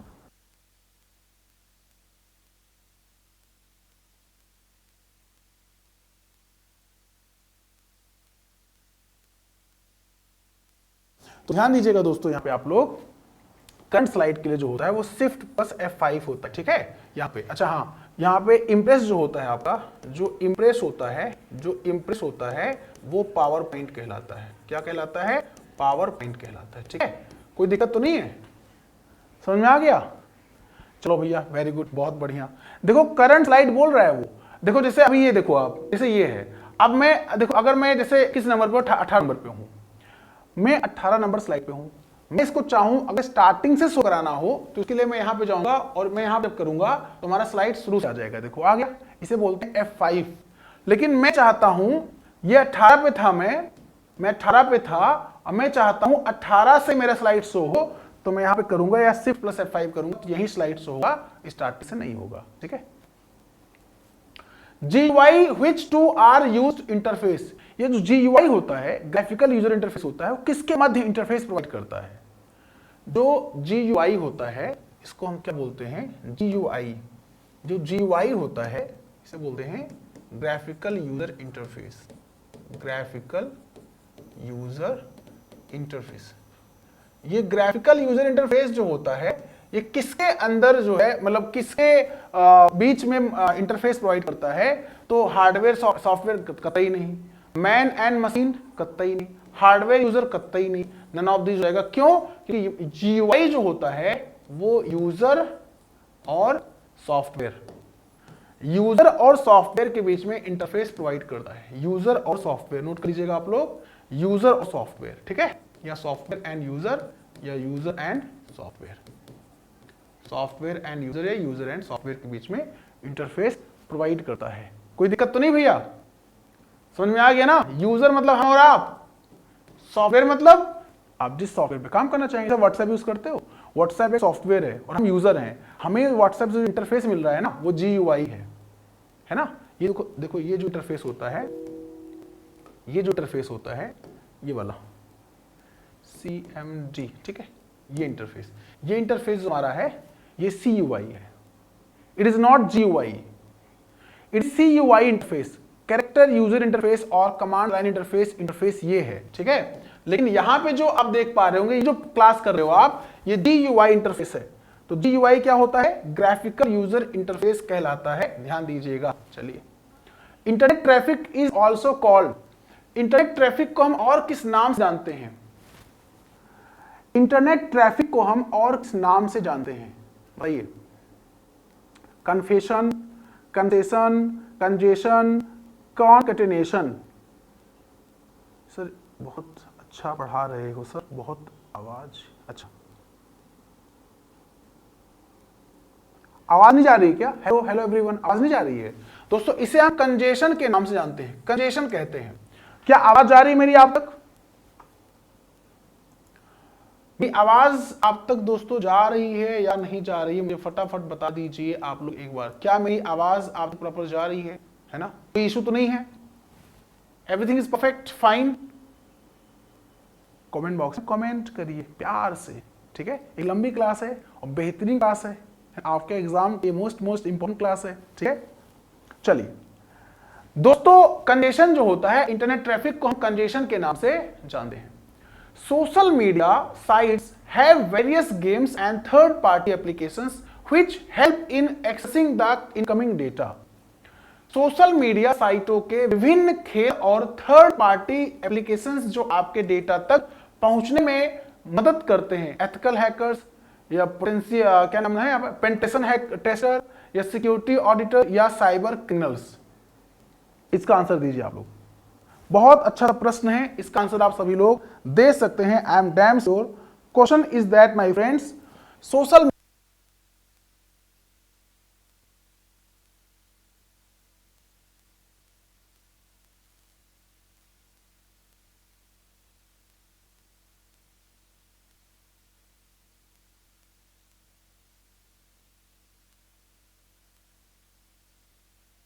एथिकल हैकर हो जाएगा। आंसर क्या हो जाएगा? एथिकल हैकर्स, है ना?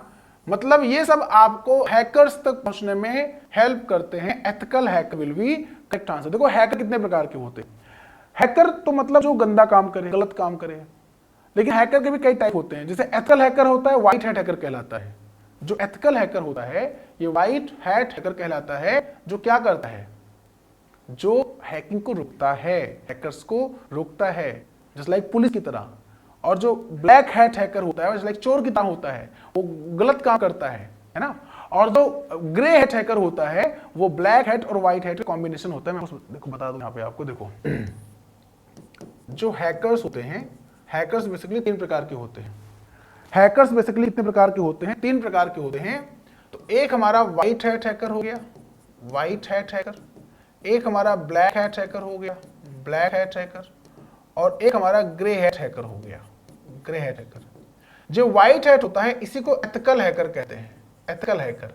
ब्लैक हैट को क्या कहते हैं हम लोग? ब्लैक हैट को हम लोग बैड हैकर कहते हैं, बैड हैकर। और ग्रे हैट को ये combination of white hat and black hat. Black hat और व्हाइट हैट का जो कॉम्बिनेशन होता है वो हमारा कहलाता है कौन सा हैकर? Grey hat hacker. ठीक है, यानी कि ये ऐसे हैकर होते हैं जो आपके सामने तो अच्छा काम करेंगे लेकिन पीठ पीछे, यानी कि पीछे से आपका डेटा मिसयूज करेंगे या आपको नुकसान पहुंचाएंगे। ये ऐसे हैकर होते हैं ग्रे हैट हैकर। और जो ब्लैक हैट होते हैं तो सामने पता चलता है, सामने से ही क्या पता चलता है कि ये गंदे हैकर हैं, बुरे हैकर हैं, अच्छे हैकर नहीं है। और एथिकल हैकर जो होते हैं ये सामने से पता चलता है ये अच्छे हैकर हैं, ये अच्छा काम करेंगे, गलत काम नहीं करेंगे। ठीक है, तो ग्रे हैट व्हाइट हैट की तरह काम करेगा आपके सामने, सामने मतलब अब कंपनी के लिए व्हाइट हैट की तरह काम करेगा। ठीक है, और यहां पे जो है ब्लैक हैट जो है दोस्तों वो क्या करेगा? वो जो है दोस्तों आपका अच्छा चापलूस हैकर। हाँ, ऐसे ये ग्रे हैट नहीं, वो कहते हैं कि जैसे एक शायरी याद आ गया मुझे, वो कहते हैं कि वो महफिल सजाकर कर रहे थे मेरे मौत की तैयारी, है ना। वो कहते हैं कि वह महफिल सजाकर कर रहे थे मेरे मौत की तैयारी, और जैसे हम पहुंचे तो कहने लगे अरे बड़ी लंबी उम्र है तुम्हारी। तो वो हैकर ग्रे हैट होते हैं, मतलब हमारे पीछे हमें मारने का प्लान कर रहे हैं, जैसे हम पहुंच गए कह रहे बड़ी लंबी उम्र तुम्हारी, व्हाइट हैट की तरह बिहेव कर रहे हैं सामने से। तो ये होते हैं ग्रे हैट हैकर, ये ध्यान दीजिएगा ऐसे। ठीक है, चलिए अच्छा। Which of the following is are the characteristics of Umang app? देखो उमंग एक ऐप है, गवर्नमेंट का होता है, उमंग एक ऐप है। इनमें से उमंग की विशेषता क्या है? इजी ऑफ एंट्री, एंट्री को इजी कर सकते हैं हम। Integration with Aadhaar and DigiLocker, DigiLocker और आधार का इंटीग्रेशन है, मतलब एक साथ एकीकरण है। Government service at your fingerprints, जो सरकारी सेवाएं हैं वो आपके उंगली पर मिलेंगी आपको। तो all of the above answer हो जाएगा, यहाँ पे आपका आंसर क्या हो जाएगा? ऑल ऑफ द अबव हो जाएगा। उमंग का मतलब होता है सारे फीचर, सारे काम आप उमंग से कर सकते हो। ठीक है जी, चलो भाई। Which of the following is a technology that provides a protection against various password-based attacks, especially password sniffing and replay attacks? क्या होता है ये? इनमें से कौन सी एक तकनीकी है जो विभिन्न पासवर्ड आधारित हमले के खिलाफ सुरक्षा प्रदान करती है, विशेष रूप से पासवर्ड स्निफिंग और फिर से हमले करने के लिए? पासवर्ड स्निफिंग मतलब ये होता है पासवर्ड सूंघना। कुछ लोग क्या करते हैं, गेस कर लेते हैं, पासवर्ड को गेस करते हैं, आपके साथ रहकर, आपके साथ रहते रहते क्या करते हैं, पासवर्ड को गेस कर लेते हैं, तो वो स्निफिंग करना बोलते हैं उसे। ठीक है, तो ओटीपी आंसर हो जाएगा। ओटीपी क्या होता है? One time password, one time password. ये ओटीपी क्या होता है? वन टाइम पासवर्ड होता है। सर ये है क्या? जैसे कभी कभी देखो क्या होता है कि आपका पासवर्ड आपने लगाया है, ठीक है, पासवर्ड आपने कहीं सेट किया है, लेकिन अगर कोई मिस यूज कर रहा है तो आपके पास आपके नंबर पर ओटीपी आएगा। तो जब तक आप ओटीपी शेयर नहीं करेंगे तब तक वो कुछ नहीं कर सकता। अगर आपका डेटा पा भी गया है वो, तब तक आप जब तक ओटीपी नहीं शेयर करेंगे तब वो कुछ नहीं कर सकता। इसलिए ओटीपी इंपॉर्टेंट यहाँ पर है। ठीक है, तो यहाँ बोला है कि वो कौन सी टेक्नोलॉजी है जो आपके पासवर्ड अटैक, मतलब जो पासवर्ड स्निफिंग है या आपके अटैक है, मतलब चोरी करने के प्रकार से रोकता है, तो ओटीपी होता है। अगर आप से बैंक कहता नहीं है, bank never ask your credential detail, bank will never ask, bank कहता है बैंक कभी नहीं मांगेगा आपका क्रेडेंशियल, जैसे आपका आईडी, पासवर्ड, और कोई आपके पास अगर ओटीपी आपके पास आता है तो ओटीपी से आप किसी से शेयर ना करो आप ओटीपी, जैसे बोलता है बैंक। बैंक की क्यों बोल रहा हूं मैं? क्योंकि बैंक एक सेंसिटिव, आपका जो पैसा होता है भाई, पैसा है सब कुछ है, तो बहुत सेंसिटिव डेटा आपका है ना, सेंसिटिव डेटा है और बैंक में होता है, तो इसलिए जो है सारी चीजें होती है। ओटीपी यहाँ पे आंसर हो जाएगा। ओटीजी क्या होता है? ओटीजी ऑन द गो होता है। ऑन द गो केबल सुना होगा आपने, ओटीजी केबल लगाते हैं। आरटीजीएस जो होता है एक पेमेंट मेथड होता है। रियल टाइम ग्रॉस सेटलमेंट ये एक पेमेंट मेथड होता है। और क्यूआर जो होता है एक क्विक रिस्पॉन्स कोड रीडर होता है। QR quick response code reader होता है, इनपुट डिवाइस होता है। To promote digital transactions and enhanced UPI is being proposed for banks. What is UPI? बड़ा अच्छा प्रश्न है भाई। डिजिटल लेन देन को बढ़ावा देने के लिए बैंकों के लिए एक उन्नत यूपीआई प्रस्तावित किया जा रहा है। यूपीआई का मतलब क्या है? मतलब यूज होता है बेसिकली, ये प्रस्तावित किया गया है। मतलब बोला गया है कि डिजिटल लेन देन के लिए बढ़ावा देने के लिए जो बैंकों के लिए एक उन्नत यूपीआई होता है उसे हम यूनिफाइड पेमेंट इंटरफेस के नाम से जानते हैं। क्या कहते हैं साहब? उसे हम यूनिफाइड पेमेंट इंटरफेस कहते हैं। ये विशेष करके ध्यान दीजिएगा, ठीक है जी, वेरी गुड। यूपीआई का फुल फॉर्म होता है, हाँ। अरे आरटीजीएस को बताया तो मैंने, आरटीजीएस का फुल फॉर्म जो होता है वो रियल टाइम ग्रॉस सेटलमेंट होता है। और इसी का एक तरीका और होता है मेथड, नेफ्ट होता है ना, सुना होगा आप लोगों ने।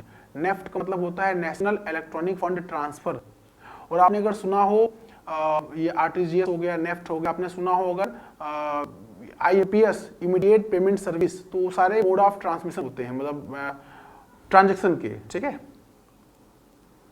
A series of standard paper size that most printers supports। जो हमारा प्रिंटर होता है वो प्रायः, अच्छा यहाँ पे आ गया है आईएमपीएस का हिंदी, देखो हिंदी वाला क्वेश्चन अलग है, इंग्लिश वाला क्वेश्चन अलग है ना, तो इसको सही कर लीजिए आप लोग। इमीडिएट पेमेंट सिस्टम होता है, इमीडिएट होता है, इमीडिएट पेमेंट सिस्टम, इमीडिएट भुगतान सेवा, ठीक है। हालांकि हिंदी वाला क्वेश्चन अलग है और इंग्लिश वाला क्वेश्चन अलग है। थोड़ा यहाँ पे टाइपिंग में हल्का सा हो गया था, हमको अलग स्लाइड पे लेना था लेकिन एक ही स्लाइड पे आ गया है, ठीक है। तो सबसे ज्यादा प्रिंटर जो सपोर्ट करता है पेपर साइज वो A4 साइज, नाम सुना होगा आप लोगों ने। जैसे आप लोग जाते हो जब कोई प्रिंट आउट निकलवाते हो, कुछ होता नहीं कोई काम के लिए, तो बोलते हैं A4 साइज ले आओ, A4 साइज। तो A4 साइज यहाँ हो जाएगा, यहाँ पे A4 साइज हो जाएगा। और यहाँ पे क्या हो जाएगा, आईएमपीएस मतलब होता है इमीडिएट, नहीं इंटरमीडिएट नहीं होता है यार, इमीडिएट, देखो यही होता है, हिंदी में ध्यान नहीं दिया हमने, इंटरमीडिएट नहीं होता, इमीडिएट होता है। अच्छा बोल रहे हैं इमीडिएट हम, लेकिन यहाँ इमीडिएट पे क्लिक कर रहे हैं, तो गलती हमारी। देखो यहाँ पे हो जाएगा इमीडिएट तत्काल भुगतान ऐप सेवा भुगतान, इंस्टेंट भुगतान सेवा, इमीडिएट या इंस्टेंट भुगतान, तत्काल भुगतान ऐप नहीं बोलते हैं, ये होता फिर आप हो जाएगा, ठीक है। आईएमपीएस का मतलब यही होता है ना भाई, आईएमपीएस जो होता है वो इमीडिएट पेमेंट सर्विस बोलते हैं, इमीडिएट पेमेंट सर्विस, ठीक है। तो इमीडिएट पेमेंट सर्विस होता है, नोट कर लीजिएगा आप लोग। हाँ अरे गलती से नहीं मैं बोल तो रहा था इमीडिएट ही, लेकिन यहाँ पे एक्चुअली क्या था, तो इंस्टेंट भी एक्चुअली नहीं हो गया। देखो यहाँ पे, अरे मिस कोई नहीं हो जाएगा यार, क्योंकि इंस्टेंट लिखा हुआ है, इंस्टेंट नहीं होता, तत्काल होता है, यहाँ ऐप नहीं होता है, यहाँ इंटरमीडिएट नहीं होता है, तो आंसर हो जाएगा आईएमपीएस का मतलब इमीडिएट पेमेंट सर्विस। अच्छा ये ऑप्शन में कहीं है भी नहीं, देखो ध्यान, देखो होता यही, ऐसे हिंदी लिखा हुआ है ना, हिंदी, तो मैं ध्यान दे रहा हूं यहाँ भुगतान सेवा, भुगतान मतलब पेमेंट, सेवा मतलब सर्विस सेवा। यहाँ इंस्टेंट नहीं होता है, इमीडिएट होता है। यहाँ पे सही है भुगतान सेवा, बट यहाँ पे इंटरमीडिएट है, तो देखो कंफ्यूज करने के लिए दिया गया था, ठीक है। नहीं बी भी नहीं होगा, ये ऐप लिखा हुआ है, ऐप नहीं होता है, तत्काल भुगतान सेवा होगा ना, मतलब इमीडिएट मतलब तत्काल, पेमेंट मतलब भुगतान, सर्विस मतलब सेवा, तो तत्काल भुगतान सेवा यहां पे कहीं है, तत्काल भुगतान सेवा नहीं ऐप है, कंफ्यूज यही इसलिए कर रहा था ये, ठीक है, ध्यान दीजिएगा फिलहाल। चलिए, there is a network of physical object और पीपल कॉल्ड, मतलब कि भौतिक वस्तुओं या लोगों के एक नेटवर्क है जिसे क्या कहते हैं। चल,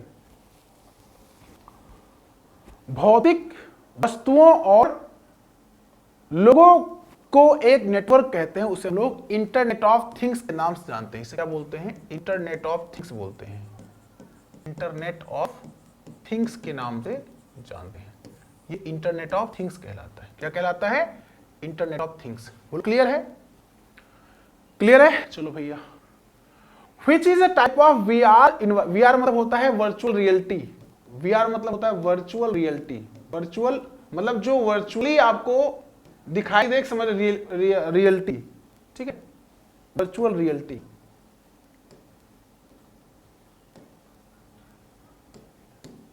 वर्चुअल रियलिटी, ठीक है। कौन सा एक प्रकार का वर्चुअल रियलिटी इन्वायरमेंट है, वातावरण है, जिसमें विषयों को वास्तविक पर्यावरण से अलग अलग किया जाता है। मतलब कि जिसे हम लोग देखते हैं वीआर, मतलब आपको दिखाई देगा वर्चुअल रियलिटी, मतलब दिखाई देगा वर्चुअल, एक्चुअली रियलिटी नहीं होगा, वर्चुअली आपको दिखाई जाएगा कि हाँ एक्चुअल में ऐसा हो रहा है, तो वो इमर्सिव कहलाता है। इसे बोलते हैं इमर्सिव वर्चुअल रियलिटी। क्या बोलते हैं, इमर्सिव वर्चुअल रियलिटी के नाम से जानते हैं। कोई दिक्कत तो नहीं भैया यहाँ पे, क्या बोलते हैं, इमर्सिव वर्चुअल रियलिटी के नाम से जानते हैं। What features of read only memory makes it useful, read only memory की क्या विशेषता इसे उपयोगी बनाती है? रीड ओनली मेमोरी की कौन सी विशेषता इसे उपयोगी यानी यूजफुल बनाती है? इसका आंसर दीजिएगा। सभी लोग आंसर दीजिएगा। देखो, पहली बात जान लीजिए आप रोम के बारे में। रोम क्या होता है? जैसे किसी साहब कहते नहीं कि मैंने तुमको अपने रोम में बसा रखा है।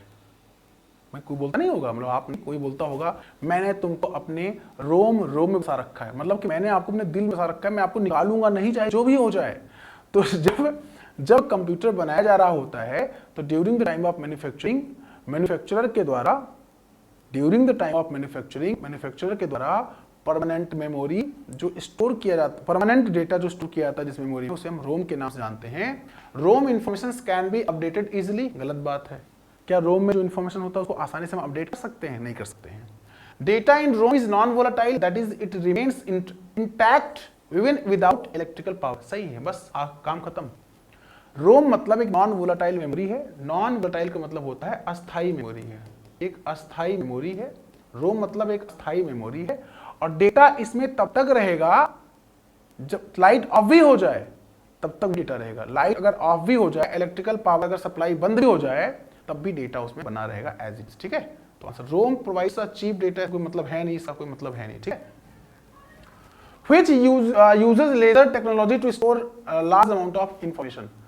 एक बड़ी मात्रा में इंफॉर्मेशन को स्टोर करने के लिए, लार्ज अमाउंट ऑफ डेटा को स्टोर करने के लिए कौन सी लेजर तकनीकी का उपयोग होता है? किस लेजर तकनीकी का उपयोग होता है? आंसर दीजिए आप लोग फटाफट।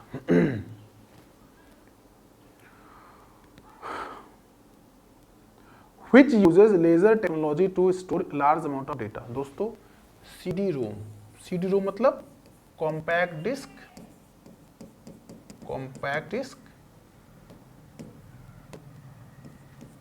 Read only memory,